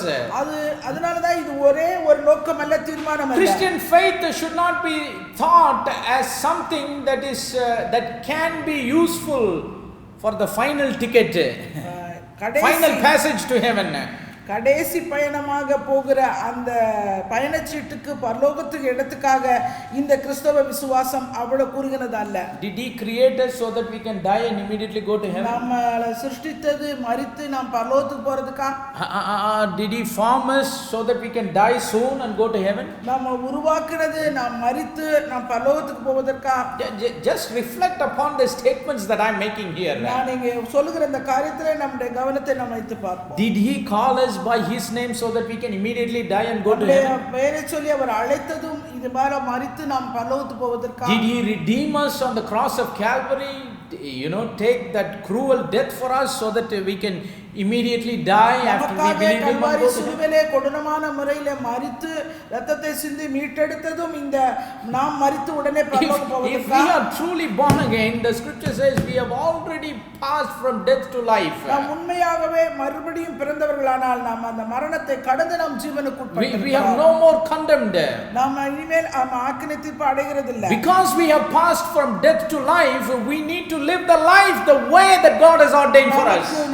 நாம் மரணத்தை விட்டு நாம் ஜீவனுக்கு உட்பட்டிருக்கிறதுனால தேவன் நமக்கு நியமித்து வைத்திருக்கிற அந்த ஜீவ பாதை we already have the eternal life. நாம் ஏற்கனவே நமக்கு நித்திய ஜீவன் வாக்கு பண்ணப்பட்டிருக்கிறது. Only thing that happens in death is we go from time into eternity. அது நாம் மரணம் அடைவது எதற்காக? நாம் மரணம் அடைந்தால் இந்த அநித்தியமான உலகத்திலிருந்து நித்தியமான அந்த நித்திய ஜீவனுக்கு we only transition from time to eternity, but the eternal life it is already in us. காலத்திலிருந்து நித்தியமாக இருக்கிற அந்த இடத்துக்கு நம்ம போகிறோமே ஒழிய நம்முடைய மரணம்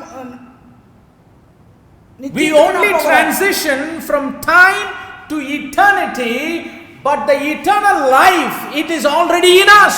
நாம் இந்த காலம் என்கிற அந்த குறுகிய இடத்துல காலத்துக்குள்ள இருந்து நித்தியமான ஒரு காலத்துக்குள்ளே நாம் போகிறோமே ஒழிய நித்திய ஜீவன் நமக்கு ஏற்கனவே வாக்கு பண்ணப்பட்டது. See, Jesus told Nicodemus in John chapter number 3, except a man be born again by the water and of the spirit, he cannot enter into the kingdom of God. ஆண்டவராகிய இயேசு கிறிஸ்து நிக்கோதேமுவை பார்த்து சொல்கிறார், ஒருவன் ஜலத்தினாலும் ஆவினாலும் பிறவாவிட்டால் அவன் தேவனுடைய ராஜ்யத்திலே பிரவேசிக்க மாட்டான். How can we be born again? எப்படி நாம் மறுபடியும் பிறப்பது? In Peter the apostle writes, பேதுரு அப்போஸ்தலன் எழுதுகிறார், 1 Peter chapter number 1 and verse number 23, he writes and he says, by the inspiration of the Holy Ghost, பரிசுத்த ஆவியின் ஏவுதலினாலே பேதுரு அப்போஸ்தலன் எழுதி இருக்கிறார். 1 பேதுரு 1வது அதிகாரம் 23ஆம் வசனத்திலே he says, being born again not of the corruptible seed but of the incorruptible seed that lives and abides forever.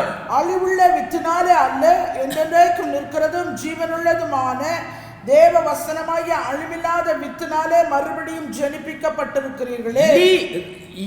Just look at each and every word in that scripture. அந்த வேத வசனத்தில் இருக்கிற ஒவ்வொரு வார்த்தையும் கவனித்து பாருங்க. It says being born again not of the corruptible seed but of the incorruptible seed that lives and abides forever. அழிவுள்ள வித்தினாலே அல்ல, என்றென்றைக்கும் நிற்கிறதும் ஜீவனுள்ளதுமான தேவ வசனமாகிய அழிவில்லாத வித்தினாலே மறுபடியும் ஜெனிப்பிக்கப்பட்டது. So Jesus told us we need to be born again. இயேசு கிறிஸ்து நான் மறுபடியும் பிறக்க வேண்டும். Except a man be born again, he cannot see the kingdom of God. மறுபடியும் பிறவாவிட்டால் தேவனுடைய ராஜ்யத்தை காண மாட்டான். Except a man be born of water and of the spirit, he cannot enter into the kingdom of God.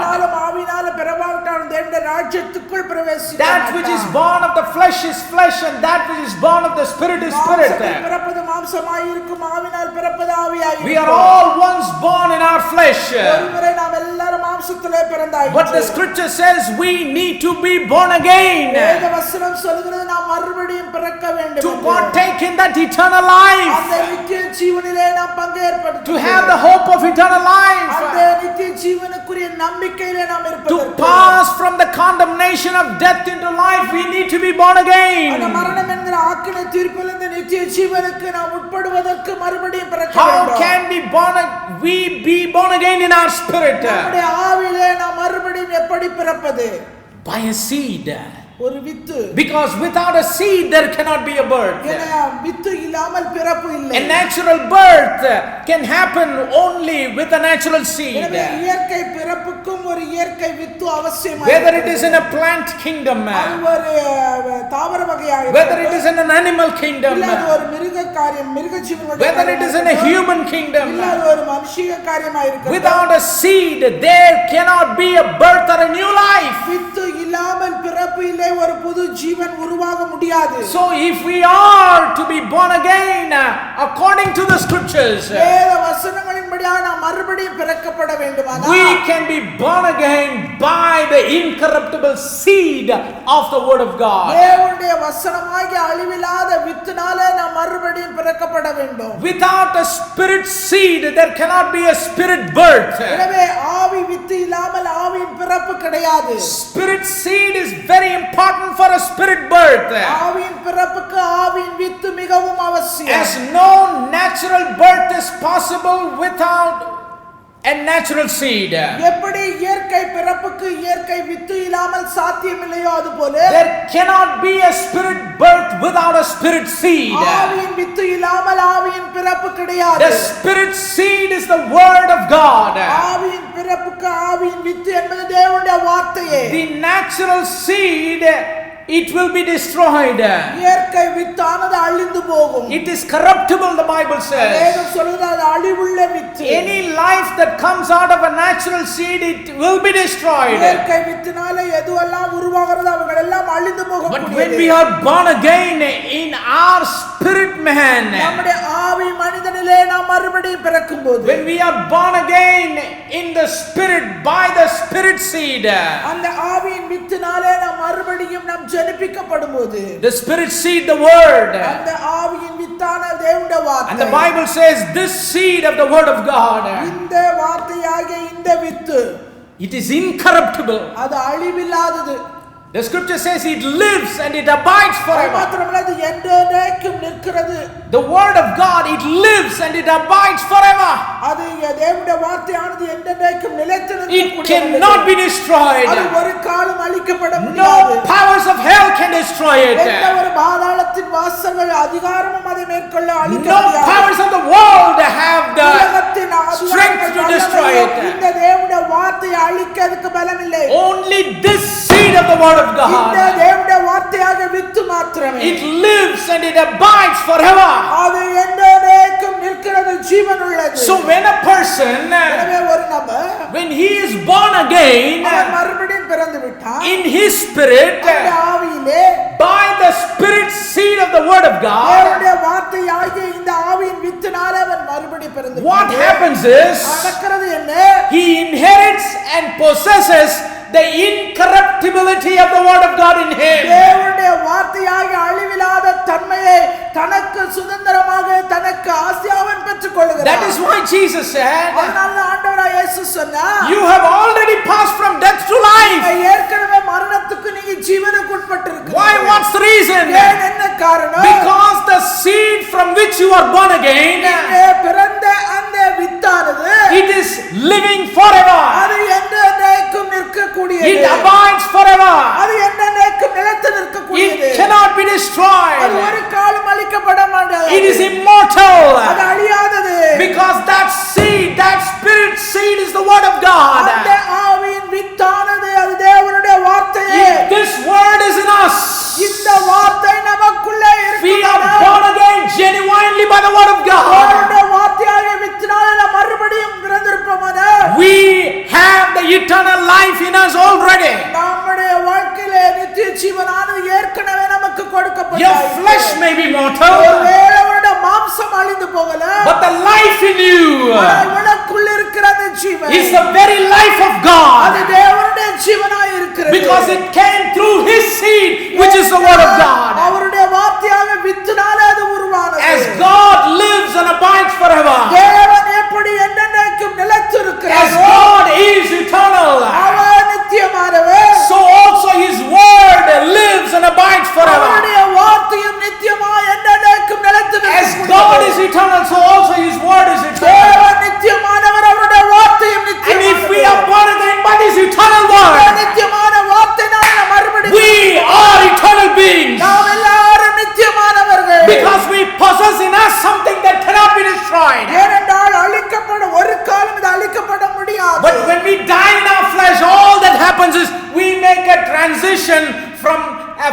factor called time into eternity. இந்த மாம்சத்துல மரித்து அழிந்து போனவனால் ஒரே ஒரு காரியம் தான் நடக்கும். இந்த காலம் என்கிற அந்த குறுகிய வட்டத்திலிருந்து நித்தியமான நீண்ட ஒரு வாழ்க்கைக்குள்ள நாம் பிரவேசிக்கிறோம். Dying and going to heaven is not the only purpose. எனவே மரித்து பரலோகத்துக்கு போவது மாத்திரம் ஒன்று தேவனுடைய நோக்கம் அல்ல. Let's not limit and confine it, because God says you have already passed from death to life. கிறிஸ்தவ விசுவாசத்தை இவ்வளவு குறுக்கி இவ்வளவுதான் அப்படி என்று சொல்ல முடியாது. ஏனென்றால் தேவன் அதற்காக நம்மை சிருஷ்டிக்கவில்லை, அது அவருடைய நோக்கமும் கிடையாது. He did not rapture us from this planet earth and keep us in a Jupiter or Mars or இல்ல, Venus. இந்த பூமி கோள்ல இருந்து தேவன் நம்மை தூக்கி எடுத்து எங்கேயோ வேற ஒரு கோள்ல கொண்டு போய் உட்கார வைக்கவும் இல்லை. I have read in science there are 9 planets. நான் விஞ்ஞானத்துல படிச்சிருக்கிற 9 கோள்கள் இருக்கு. God did not say after my people are born again I am going to rapture them from this earth and going to put them in a different என்னுடைய planet. ஜனங்கள் எல்லாம் மறுபடியும் பிறந்த பிறகு அவர்கள் எல்லாரையும் நான் எடுத்துட்டு கொண்டு போய் இந்த கோள் எல்லாம் நான் வைக்க போறேன்னு நான் A lot of people are researching about going and living their life in Mars and Moon. அநேகர் வந்து தங்களுடைய வாழ்க்கையை போய் மார்ஸ்லயும் இந்த நிலாவிலும் போய் கழிக்கணும், அங்க போய் இருக்கணும். God says you have to be born again. நீ மறுபடியும் பிறக்க வேண்டும். By the incorruptible seed of God's word that lives and abides forever. என்றென்றைக்கும் நிலைத்திருக்கிற ஜீவனுள்ள தேவனுடைய வார்த்தையாகிய வித்தினாலே நீ மறுபடியும் பிறக்க வேண்டும். But still you have to live your life on this earth. அது வரைக்கும் நீ இந்த பூமியிலே நீ வாழ்ந்து கொண்டிருக்க. And that life that you live, நீ வாழ்ந்து கொண்டிருக்கிற அந்த வாழ்க்கை you cannot live it the way you want it. நீ விரும்புகிறபடி நீ அதை வாழ முடியாது. And you cannot live it the way that somebody else would desire for you to live. உன்னுடைய வாழ்க்கையை மற்றவர்கள் விரும்புகிற விருப்பத்துக்கு ஏற்ப நீ வாழவும் முடியாது. God says you have to live that life according to my purpose. நீ இந்த பூமியிலே வாழ வேண்டும், என்னுடைய தீர்மானத்தின்படி என்னுடைய நோக்கத்தின்படி வாழ வேண்டும். Make sure you fulfill my purpose. நீ நன்றா உறுதி செய்து கொள், என்னுடைய தீர்மானத்தை நீ உறுதி செய். Because God says I have created you. ஏனென்றால் ஆண்டவர் சொல்றார், நான் உன்னை சிருஷ்டித்தேன், I have found you. நான் உன்னை உருவாக்கினேன், I have redeemed you. நான் உன்னை மீட்டுக் கொண்டேன், I have called you. நான் உன்னை அழைத்தேன். You passed from death to life. நீ வந்து மரணத்துக்கு நீங்க ஜீவனுக்கு உட்பட்டாய். But now because you have my life in you, நீ இப்பொழுது என்னுடைய ஜீவனை உடையவனாய் இருக்கிறபடியா don't waste it. Fulfill the purpose.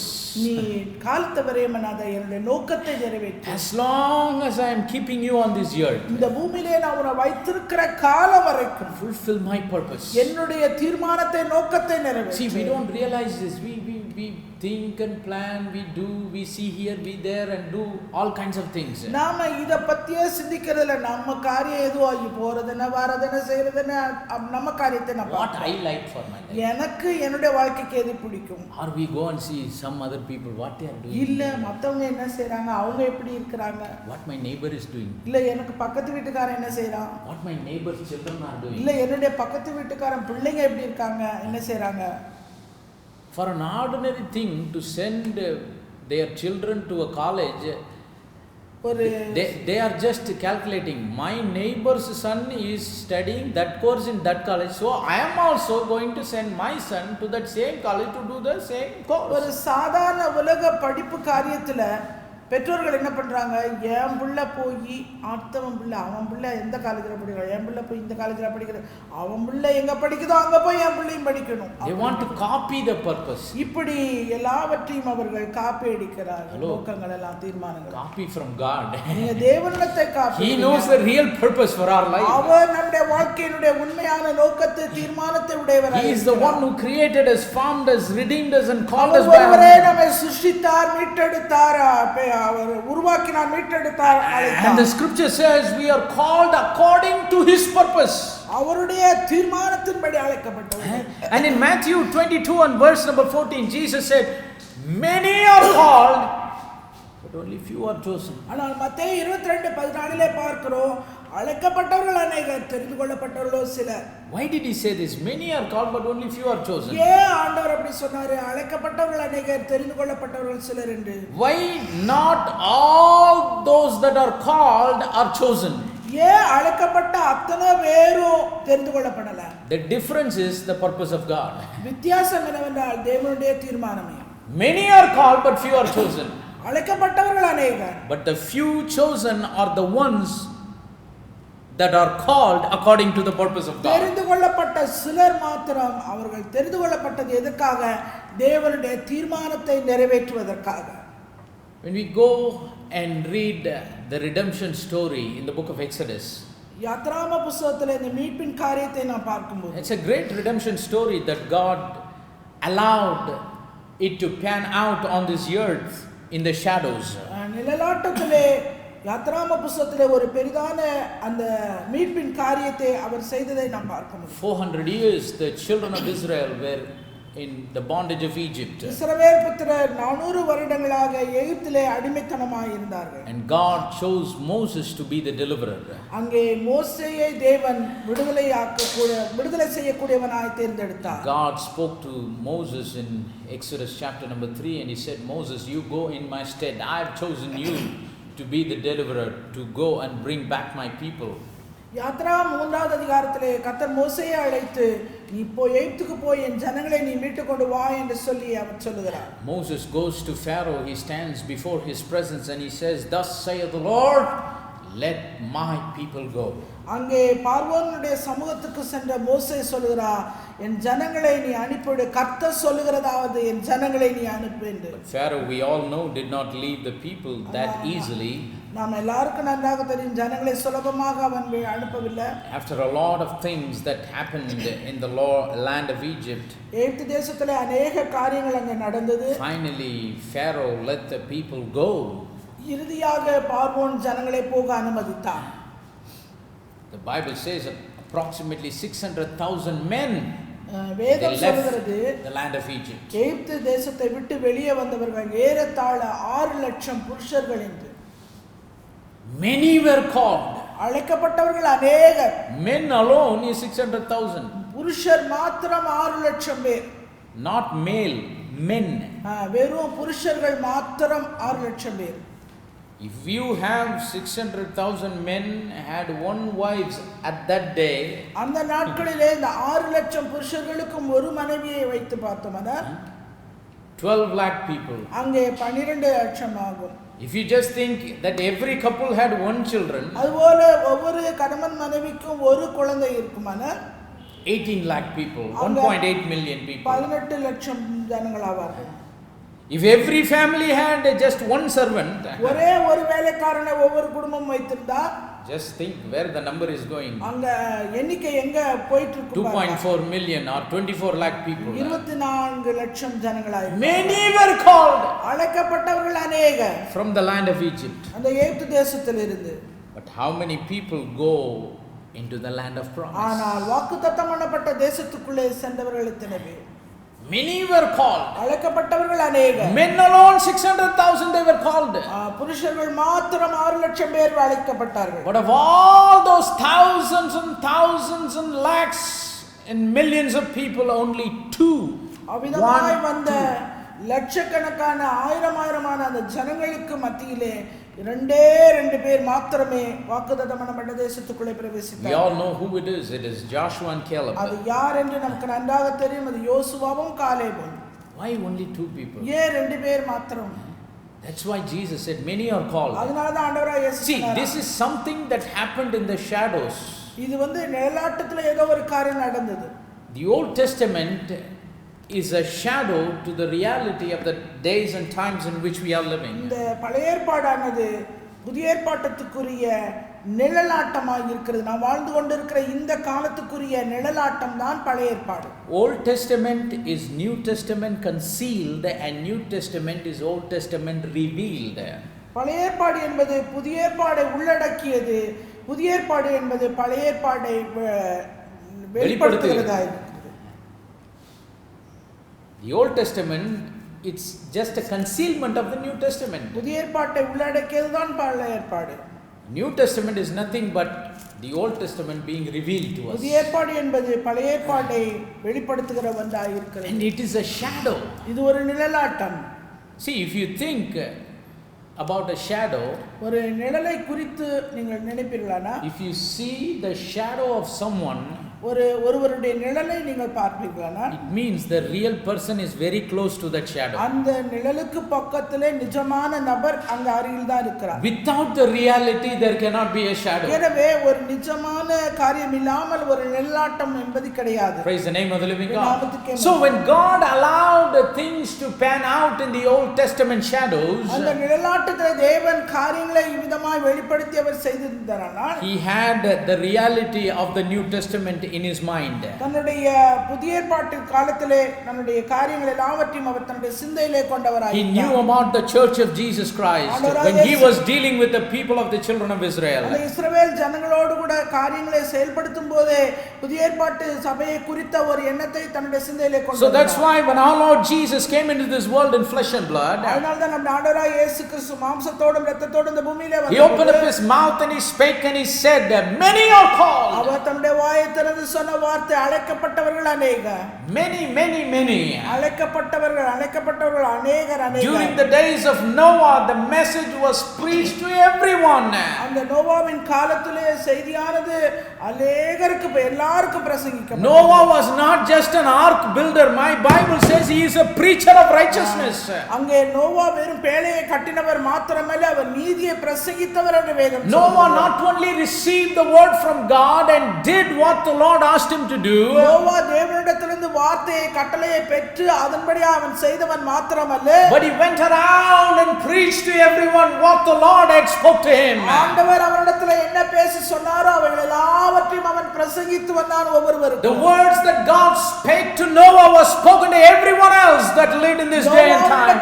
தேவன் பேசி சொன்ன வார்த்தைகள் எல்லாவற்றையும் நோவா தன்னுடைய காலத்திலே வாழ்ந்தவர்களுக்கு எல்லாருக்கும் பிரசங்கித்தார். But the purpose of that word, ஆனா அந்த வார்த்தையினுடைய நோக்கம், in how many people's lives was it அது fulfilled? எத்தனை பேருடைய வாழ்க்கைக்குள்ளே அது கடந்து போனது? Only 8 people. வெறும் 8 பேர் மாத்திரமே. Even in that 8 people the preacher is included. அந்த 8 பேர்ல அந்த பிரசங்கித்தவரும் உட்பட. Only the preacher and his family they were saved. பிரசங்கித்தவரும் அவருடைய குடும்பமும் மாத்திரமே ரட்சிக்கப்பட்டது. Many were called to enter into the ark. அநேகர் அழைக்கப்பட்டார்கள் பேழைக்குள்ளே வரும்படி. Many were pronounced about the judgment and the wrath that the Lord would bring on this earth.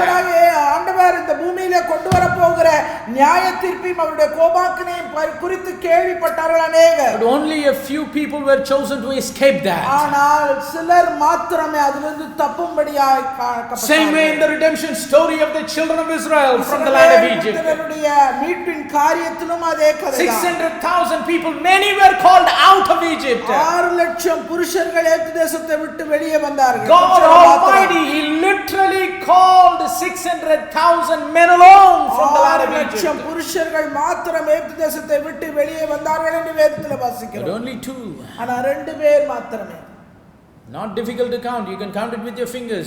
Of one hand, only 2. கணக்கு பண்றதுக்கு நமக்கு ரொம்ப கஷ்டம் இல்ல. 2 பேர் தான் நம்ம விரல்லே சொல்லலாம். Enter into the land of promise. வாக்குத்தத்தம் பண்ணப்பட்ட தேசத்துக்குள்ளே பிரவேசித்தார். What's the reason? ஏன் என்ன காரணம்? All these 600,000 men, they were so super excited when they came out of the land of Egypt. அந்த எகிப்து தேசத்தை விட்டு வெளியே வந்தவுடனே இந்த 6 லட்சம் பேர் அவ்வளோ உற்சாகமா ஆர்வமா இருந்தாங்க. But only these 2 people, they were realizing, why did God call us out? இந்த 2 பேர் மாத்திரமே அவர்கள் தேவன் எதற்காக எகிப்து தேசத்தை தங்களை வெளியே கொண்டு வந்தார்கள் என்பதை குறித்த Joshua and Caleb, they were also happy. யோசுவாவும் காலேபும் சந்தோஷப்பட்டார்கள். They were also rejoicing. அவர்களும் சந்தோஷப்பட்டார்கள். They were also singing the songs when everybody sang. எல்லாரும் பாடும்போது இவர்களும் சேர்ந்து பாடினார்கள். They also ate the manna that came from heaven. வானத்திலிருந்து வந்த மன்னாவை அவர்களும் புசித்தார்கள். They also drank the water that came out of the rock. அந்த கன்மலையிலிருந்து புறப்பட்ட தண்ணீரை அவர்களும் குடித்தார்கள். They also partook from that bitter waters of Mara that were made sweet. மாராவுடைய தண்ணீரை மதுரமான தண்ணீரையும் அவர்கள் ருசி பார்த்தார்கள். They also ate quails for 1 month. அது மாத்திரமல்ல ஒரு மாதம் காடைகளை புசித்தார்கள். And they also experienced all the supernatural things. They walked through the dry land when the Lord opened the Red Sea. அந்த இயற்கைக்கு அப்பாற்பட்ட எல்லா காரியங்களையும் அவர்கள் கண்டார்கள். So these 2 men, they were not specially called, they were called just like everybody else. இந்த 2 பேர் விசேஷித்து அழைக்கப்படவில்லை, எல்லாரையும் போல அவர்களும் அழைக்கப்பட்டார்கள். God did not send one type of invitation for all the 600,000 people and sent 2 special invitation for these 2 people. இந்த 2 பேருக்கு மட்டும் ஒரு விசேஷித்த அழைப்பை தேவன் கொடுக்கவில்லை. He gave a call to everyone. அவர் எல்லாருக்கும் அழைப்பை ஒரே போல கொடுத்தார். Praise the name of the living God. Even in these days of the New Testament, இந்த புதிய ஏற்பாட்டின் காலத்திலும் கூட the message of the gospel is for everyone. சுவிசேஷமானது எல்லாருக்கும் அறிவிக்கப்பட்டு It will be declared to everyone. அது எல்லாருக்கும் அறிவிக்கப்பட்டு வருகிறது. It has already been declared to a lot of people. அநேகருக்கு ஏற்கனவே அறிவிக்கப்பட்டாயிற்று. The Bible says, and this gospel of the kingdom shall be preached unto all the world, and then shall the end come. சுவிசேஷம் எங்கும் பிரசங்கிக்கப்படும், அப்பொழுது முடிவு வரும். The Holy Spirit has been declaring the truth for the last 2000 years.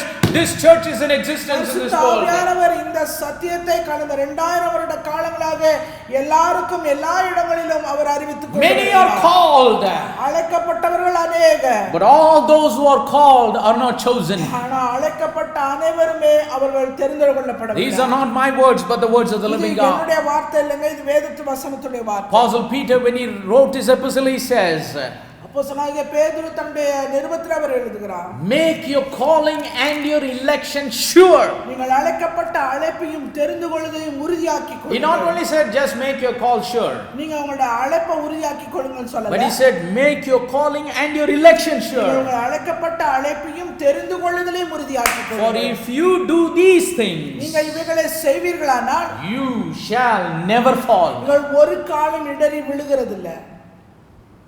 Many people, they are afraid whether they fall. அநேகருக்கு பயம், விழுந்துருவோமோ. Fall, I mean not physically falling from your faith. விழுந்து போகுது என்பது சரீரம் விழுந்து போறது இல்லைங்க, விசுவாசத்திலிருந்து விழுந்து போகிறது. They talk about, will I lose my eternal life? என்னுடைய நித்திய வாழ்க்கையை, நித்திய ஜீவனை நான் இழந்து விடுவேனோ?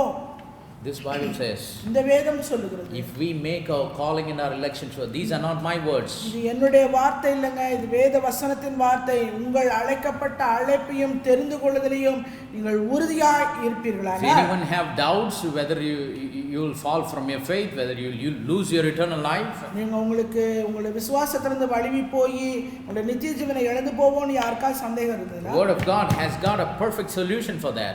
தேவனுடைய வார்த்தையில அதற்கு நல்ல ஒரு தீர்வு இருக்கிறது. Make your calling and your election sure, and it says it gives you guarantee you shall never fall. நீங்க உங்களுடைய அழைப்பையும் உங்களுடைய தெரிந்து கொள்வதிலையும் நீங்கள் உறுதியாக்கி ஜாக்கிரதையா இருந்தீங்கன்னா அதற்கான தீர்வை வேதம் உத்தரவாதத்தோடு நிச்சயத்தோடு சொல்லுகிறது. Because when we read Hebrews chapter number 6, ஏனென்றால் எபிரேயருக்கு எழுதின நிருபம் 6வது அதிகாரத்தில் நாம் வாசிக்கிறோம், it's talking about a group of people there. அங்கே ஒரு கூட்டம் ஜனத்தை பற்றி நாம் பார்க்கிறோம். It says, for those who were once enlightened, ஒருமுறை பிரகாசிப்பிக்கப்பட்டும், have received the heavenly gift, அவர்கள் பரம ஈவை ருசி பார்த்தும், have tasted the good word of God, தேவனுடைய நல்வார்த்தைகளை அவர்கள் பெற்றும், and have the powers of the world to come. அது மாத்திரம் இனிவரும் உலகத்தின் பலன்களை அவர்கள் பார்த்தும், And the scripture says, if they shall fall away, அவர்கள் விழுந்து போனார்களானால் to renew them again unto repentance is impossible. மறுதலித்து விழுந்து போனார்களால் அவர்களை மறுபடியும் புதுப்பிக்கிறது கூடாத காரியம்.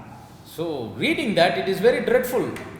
வாசிக்கும் போது அது பயங்கரமா இருக்கு. It says those people were once enlightened, இப்படிப்பட்டவர்கள் ஒரு தடவை பிரகாசிப்பிக்கப்பட்டவர்கள், tasted the heavenly gift and the good word of God and the powers of the world to come. அவர்கள் பரமேவை ருசி பார்த்தவர்கள், பரிசுத்த ஆவியை பெற்று தேவனுடைய நல்வார்த்தை இனி வரும் உலகத்தின் பலன்களை ருசி பார்த்தவர்கள். If they fall away, அவர்கள் மறுதலித்து போனார்களானால் to renew them again unto repentance is impossible. அவர்களை மனம் திரும்புவதற்கு ஏதுவாக அவர்களை மறுபடியும் புதுப்பிக்கிறது கூடாத காரியம்.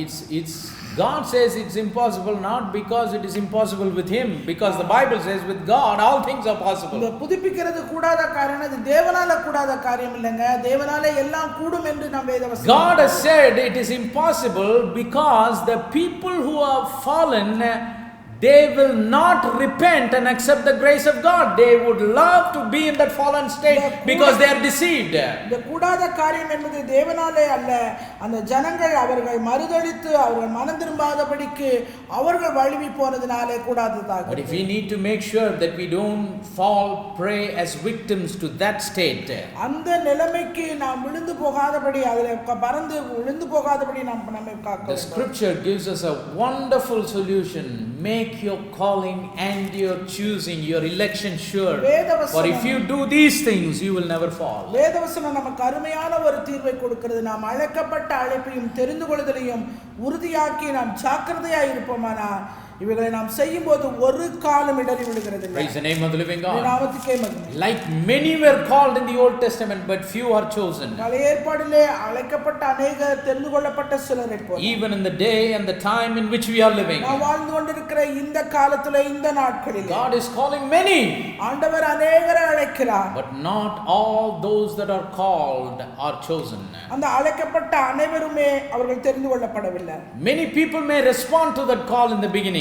ஆரம்பத்திலே அந்த அழைப்புக்கு அநேகர் எல்லாரும் உத்தரவாதம் கொடுத்தார்கள். Like 600,000 men left the land of Egypt. Many might respond to that call in the beginning. எப்படி எகிப்து தேசத்திலிருந்து அந்த அழைக்கப்பட்ட அழைப்புக்கு 6 லட்சம் புருஷர் மாத்திரம் வெளியே வந்தார்கள், அதுபோல வந்தவர்கள் அநேகம். But only the chosen ஆனால் தெரிந்து கொள்ளப்பட்டவர்கள் மாத்திரம் will endure until the end. முடிவு பரியந்தம் நிலைத்திருக்க முடியும். This same Lord Jesus said இதே ஆண்டவராகிய இயேசு கிறிஸ்து சொல்கிறார் in this infallible word, இந்த விலைமதிக்க முடியாத இந்த வார்த்தையை கொண்டு, he that endureth until the end, முடிவு the பரியந்தம் same shall be saved. நிலைத்திருப்பவனே ரட்சிக்கப்படுவான். And that one that endures until the end are the ones that are chosen by God. அந்த முடிவு பரியந்தம் நிலைத்து நிற்பவன் வேறு எவருமே அவன் தேவனாலே தெரிந்து He கொள்ளப்பட்டவன். is the one that have made the calling and the election sure. அப்படிப்பட்டவன் தான் தன்னுடைய அழைக்கப்பட்ட அழைப்பையும் தெரிந்து கொள்வதையும் அவன் உறுதியாக்கி He shall never fall, the Bible அவன் says. வேதவசனம் சொல்வது ஒரு காலம் இடறி விழுகிறதில்லை.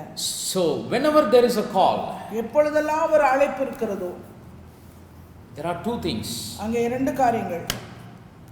For example, உதாரணமாக I'll give you an example. This example will help you to understand what I'm trying to say. நான் என்ன சொல்ல முயற்சிக்கிறேன் என்பதை இந்த உதாரணம் உங்களுக்கு எளிதாக புரிந்து கொள்ள உதவி செய்யும். Let's say you're calling someone by his name. நீங்க ஒருவருடைய பெயரை வைத்து நீங்கள் அழைக்கிறீர்கள் என்று வைத்துக்கொள்ளுங்கள். You are calling him for a reason. அவரை ஒரு காரணத்துக்காக நீங்க கூப்பிடுறீங்க. But just because you call, nothing is going to happen. The person whom you are calling, he has to hear your call and he has to respond to your call. நீங்க கூப்பிட்டதுனால அந்த கூப்பிடுகிற சத்தத்தை கேட்டு கூப்பிட்ட நபருக்கு ஒன்றும் ஆக போகிறது கிடையாது. நீங்க கூப்பிடுறதுனால எல்லாம் நடந்துராது. அந்த கூப்பிட்டதை கேட்கிறவர் என்ன பண்ணணும்? When you call, the one who listens to your call, he must respond to your call. நீங்கள் கூப்பிடும்போது அந்த கூப்பிட்ட நபர் உங்களுடைய அழைப்பை அவர் வந்து உறுதிப்படுத்த அதுக்கு உத்தரவாதம் பண்ணணும். So there are two things when you call a person. ஒரு நபரை நீங்கள் கூப்பிடும்போது ரெண்டு காரியம். Or in other words, what I mean to say is when a person responds to that call, there are two very important things. அழைக்கப்பட்ட அந்த அழைப்புக்கு ஒரு நபர் உத்தரவாதம் பண்ணும்போது ரெண்டு முக்கியமான காரியங்கள். He has to leave the place where he is and he has to reach the place where you want him to come. அந்த அழைக்கப்பட்ட நபர் தான் இருந்த இடத்தை விட்டு அழைத்த நபர் இடத்துக்கு அவர் போக வேண்டும். ஒரு இடத்தை விட்டு கிளம்பணும், இன்னொரு இடத்தை சென்றடைய வேண்டும். There is a place to leave and there is a place to reach. ஒரு இடத்தை விட்டு இன்னொரு இடத்தை நீ அடைய வேண்டும். If you are used to traveling, you might have heard these two terms, departure and arrival. இந்த பிரயாணப்படும்போது இந்த ரெண்டு வார்த்தைகளை அதிகமாக நீங்கள் கேள்விப்படுவீர்கள், departure arrival. Whenever there is a travel, there is a point of origin or the point of departure and the point of arrival. எனவே எப்பொழுதெல்லாம் பிரயாணப்படுகிறோம் அப்பொழுதெல்லாம் அந்த பிரயாணத்துக்கான ஆரம்பம் அது அடையக்கூடிய ஒரு இடம். See, just when you call someone by his name, நீங்கள் ஒருவருடைய பெயரை சொல்லி நீங்கள் ஒரு அழைக்கிறீர்கள், the very fact you are calling him, it shows that he is not within your reach. நீங்க கூப்பிடுறீங்கன்னா அவர் உங்களிடத்துல உங்க பக்கத்துல அவர் இல்லைன்னு தான் அர்த்தம். If you are calling your wife, if you are calling your son or calling your daughter, it means they are not there in your presence, they are somewhere else. மனைவியோ உங்களுடைய மகனையோ உங்களுடைய மகளையோ நீங்க கூப்பிடும்போது அவர்கள் உங்கள் அருகிலே இல்லை என்பது அர்த்தம். Maybe you are sitting in a living room and calling your wife. ஒருவேளை நீங்கள் அந்த லிவிங் ரூம்ல இருந்து உங்களுடைய மனைவியை நீங்கள் அழைக்கலாம். She might be in the kitchen. ஒருவேளை மனைவி அடுப்பறையில் இருக்கலாம். So to respond to that call, what does she do? What she must do? அழைக்கப்பட்ட அழைப்புக்கு அந்த மனைவி என்ன செய்ய வேண்டும்? She has to leave the kitchen and reach the living room to respond to your call. அவர் சமையலறையை அவள் விட்டு, மனைவியானவள் சமையலறையை விட்டு கணவன் கூப்பிட்ட அந்த லிவிங் ரூமுக்கு வர வேண்டும். It is the same with the call of God. அதே போல தான் தேவனுடைய அழைப்பு. There is a point where we have to leave. எனவே ஒரு இடம் உண்டு, நாம் விட வேண்டிய இடம். There is a point that we have to reach. நாம் அடைய வேண்டிய ஒரு இடமும் உண்டு. In the Old Testament redemption story that we read in the book of Exodus. ஆத்திராம புத்தகத்திலே நாம் பழைய ஏற்பாட்டிலே மீட்பினுடைய காரியங்களை பார்க்கிறோம். 600,000 people responded to the call. அந்த அழைத்த அழைப்புக்கு 6 லட்சம் புருஷர்கள் பதில் கொடுத்தார்கள். They all left Egypt. அவர்கள் எல்லாரும் எகிப்தை விட்டு வெளியே வந்தார்கள். But not everyone fully responded until the time they reached their destination. அவர்களுடைய இலக்கு அடையும் வரைக்கும் அவர்கள் அழைக்கப்பட்ட அழைப்புக்கு எல்லாரும் முழுவதுமாய் பதில் கொடுக்கவில்லை. Genuine life of faith in this Christianity. இந்த கிறிஸ்தவத்திலே உண்மையுள்ள ஒரு விசுவாச வாழ்க்கை. It is responding to the call of God, leaving the place from where calls us until we reach the place where he is. தேவன் அழைத்த அழைப்புக்கு உத்தரவாதம் செய்யும்படியாய் நாம் இருக்கிற அந்த இடத்தை விட்டு தேவன் நம்மை எந்த இடத்துக்கு வர சொன்னாரோ அந்த இடத்தை அடைய வேண்டியதாகும். Apostle Peter writes, அப்போஸ்தலனாகிய பேதுரு எழுதுகிறார், but ye are a chosen generation, நீங்கள் தெரிந்து கொள்ளப்பட்ட சந்ததி, a royal priesthood, ராஜரிக ஆசாரியமான கூட்டம், holy nation. பரிசுத்த ஜாதி. You should shew forth the praises of him who has called you உங்களை out of darkness, point of departure, into his marvelous light, point of reaching, arrival. அந்தகாரத்தில் இருந்து ஆச்சரியமான ஒளிக்கு வரவழைத்தவருடைய புண்ணியங்களை அறிவிக்கும்படி நாம் அழைக்கப்பட்ட இடம் வந்து விட வேண்டிய இடம், அந்தகாரத்திலிருந்து நாம் சேர வேண்டிய இடம் ஆச்சரியமான ஒளி. Maybe you have responded to the call of God. தேவனுடைய அழைப்பின் சத்தத்துக்கு நீங்கள் உத்தரவாதம் பண்ணியிருக்கிறீர்கள். Maybe you have started the journey of your life. இப்பொழுதுதான் உங்களுடைய வாழ்க்கையின் பிரயாணத்தை நீங்கள் ஆரம்பித்திருப்பீர்களா? But you have to reach. நீங்கள் அதை பற்றி கவலையில நீங்கள் அடைய வேண்டும். The call of God must be complete in your life. தேவனுடைய அழைத்த அழைப்பு உங்களுடைய வாழ்க்கையில் அது பூரணப்பட வேண்டும். And how can you reach? எப்படி நீங்கள் சென்றடைய? How can you make sure that you will reach that destination? நீங்கள் தேவன் அழைத்த அந்த இலக்குக்கு சென்று அடைந்தீர்கள் என்கிற உத்தரவாதம் உறுதி எது? There is a road map.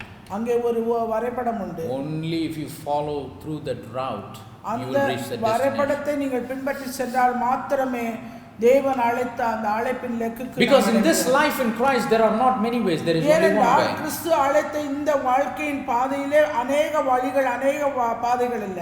That is Jesus Christ, and he has paved that way for each and every one of our lives. நம்முடைய வாழ்க்கைக்கு நேரா இயேசு கிறிஸ்துவே சொன்ன வார்த்தை அது. And how can you maneuver through that way in order to reach the place where God is calling us into? எந்த இடத்துக்கு வரும்படியாய் தேவன் நம்மை அழைத்தாரோ அந்த இடத்தை நாம் சென்றடைவதற்கு தேவன் நம் ஒவ்வொருவருக்கும் அவர் நியமித்த ஒரு பாதையை வைத்திருக்கிறார். That path can be followed only when we stick to the purpose of God in our life. அந்த பாதையிலே நீங்கள் நடந்து அதை பின்பற்றி இலக்கு அடைய வேண்டுமானால் தேவனுடைய வார்த்தையின் பட்சத்திலே நாம் இணைந்து. Because when God called us with a purpose. ஏனென்றால் தேவன் நம்மை அழைக்கும் போது ஒரு நோக்கத்தோடு நம்மை அழைத்திருக்கிறார். When we follow and pursue after that purpose, நாம் அந்த நோக்கத்தை அறிந்து அதை பின்பற்றி கடந்து when we போகும்போது, persevere after that purpose, அந்த நோக்கத்துக்காக நாம் அறிந்து அதற்காக நாம் கடந்து செல்லும்போது, no doubt we will never miss our destination. சந்தேகமே இல்லை நாம் அந்த இலக்கை அடைவோம். That's why in Matthew chapter 7, அதனால தான் மத்தேயு 7வது அதிகாரத்துல Jesus said, இயேசு சொன்னார், not all that says unto me, Lord, Lord, shall enter into the kingdom of heaven. கர்த்தாவே கர்த்தாவே என்று சொல்லுகிறவர்கள் யாரும் தேவனுடைய ராஜ்யத்தில் பிரவேசிக்கிறது இல்லை. He that doeth the will of my Father which is in heaven. பரலோகத்தில் இருக்கிற பிதாவின் சித்தத்தின்படி செய்கிறவனே பிரவேசிப்பான். We'll continue this series in the days to come. இந்த வருகிற நாட்களிலே இந்த காரியத்தை குறித்த தொடர் போதனை நாம் பார்க்கலாம். But let us make sure of one thing today. ஆனா இந்த நாளிலே ஒரு காரியத்தை நாம் உறுதி செய்து கொள்வோம். We are his creation. நாம் அவருடைய சிருஷ்டிப்பு.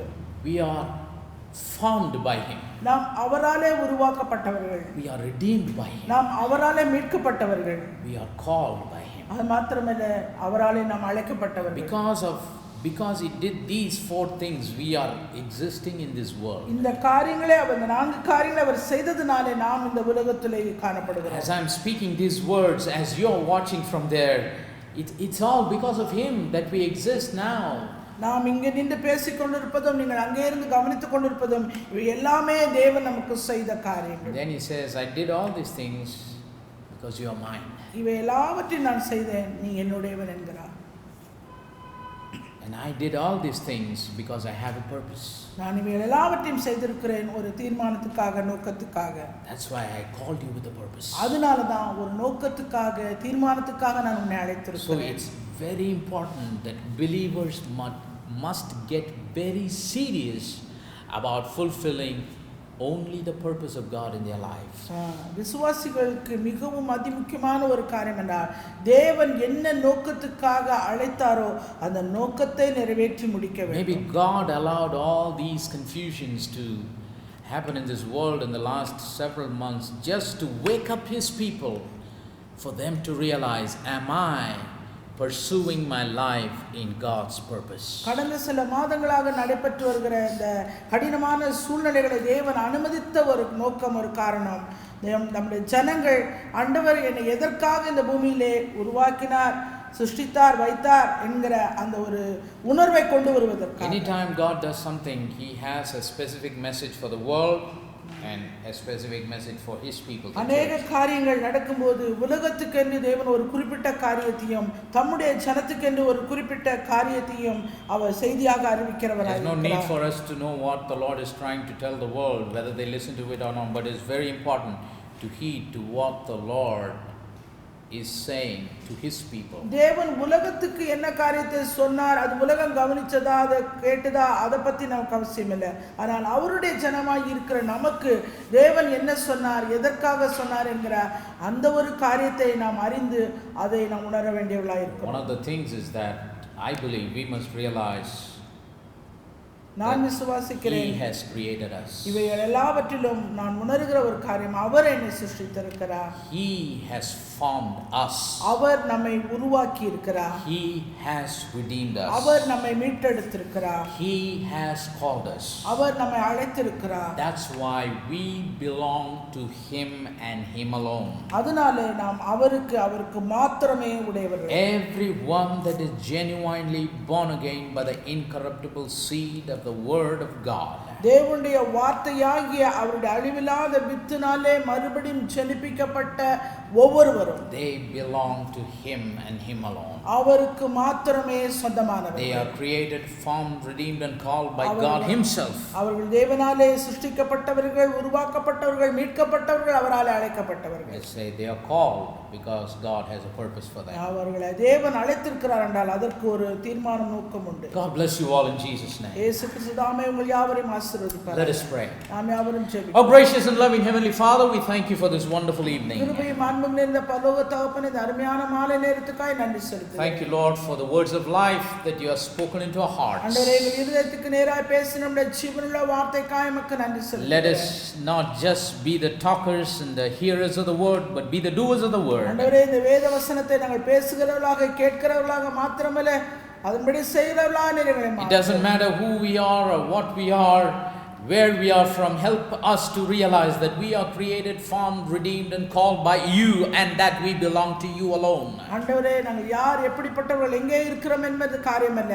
நாங்கள் உம்மாலே சிருஷ்டிக்கப்பட்டவர்கள், உருவாக்கப்பட்டவர்கள், மீட்கப்பட்டவர்கள். ஆண்டவரே, கர்த்தாவே, உம்மாலே அழைக்கப்பட்டவர்கள் என்பதை உணர்ம்படி செய்யும். We belong to you and you alone. உமக்கு சொந்தவர்கள், உமக்கு மாத்திரமே நாங்கள் சொந்தமானவர்கள். You paid a heavy price for us by giving your blood to purchase us. ஆண்டவரே, உம்முடைய விலைக்கரையமாகிய உம்முடைய இரத்தத்தினாலே நீர் எங்களை மீட்டுக் கொண்டீர். ஆண்டவரே, It's not a purchasing price of a slave, it's the redeeming price of the sons and daughters of God. அடிமையே நீங்க விலைக்கு வாங்குனது அல்ல கர்த்தாவே, உம்முடைய குமாரர் குமாரத்திகளாய் உம்முடைய விலையேற பெற்ற இரத்தத்தை சிந்தி விலைக்கரையமாய் கொடுத்து We belong to you forever, even before the foundations of the உலக world. தோற்றத்துக்கு முன்பாகவே நாங்கள் உம்முடையவர்களாய் இருக்கிறோம். You did all these things because we belong to you. நீர் இந்த காரியங்கள் எல்லாம் எங்களுக்கு செய்திருக்கிறீர், நாங்கள் உமக்கு சொந்தமானவர்கள். But help us to understand you have called us with a purpose. ஆண்டவரே, நீர் ஒரு நோக்கத்துக்காக, தீர்மானத்துக்காக நீர் எங்களை அழைத்திருக்கிறீர் என்பதை உணரச் Help us to be serious, to realize the importance of this in the life of each and every believer.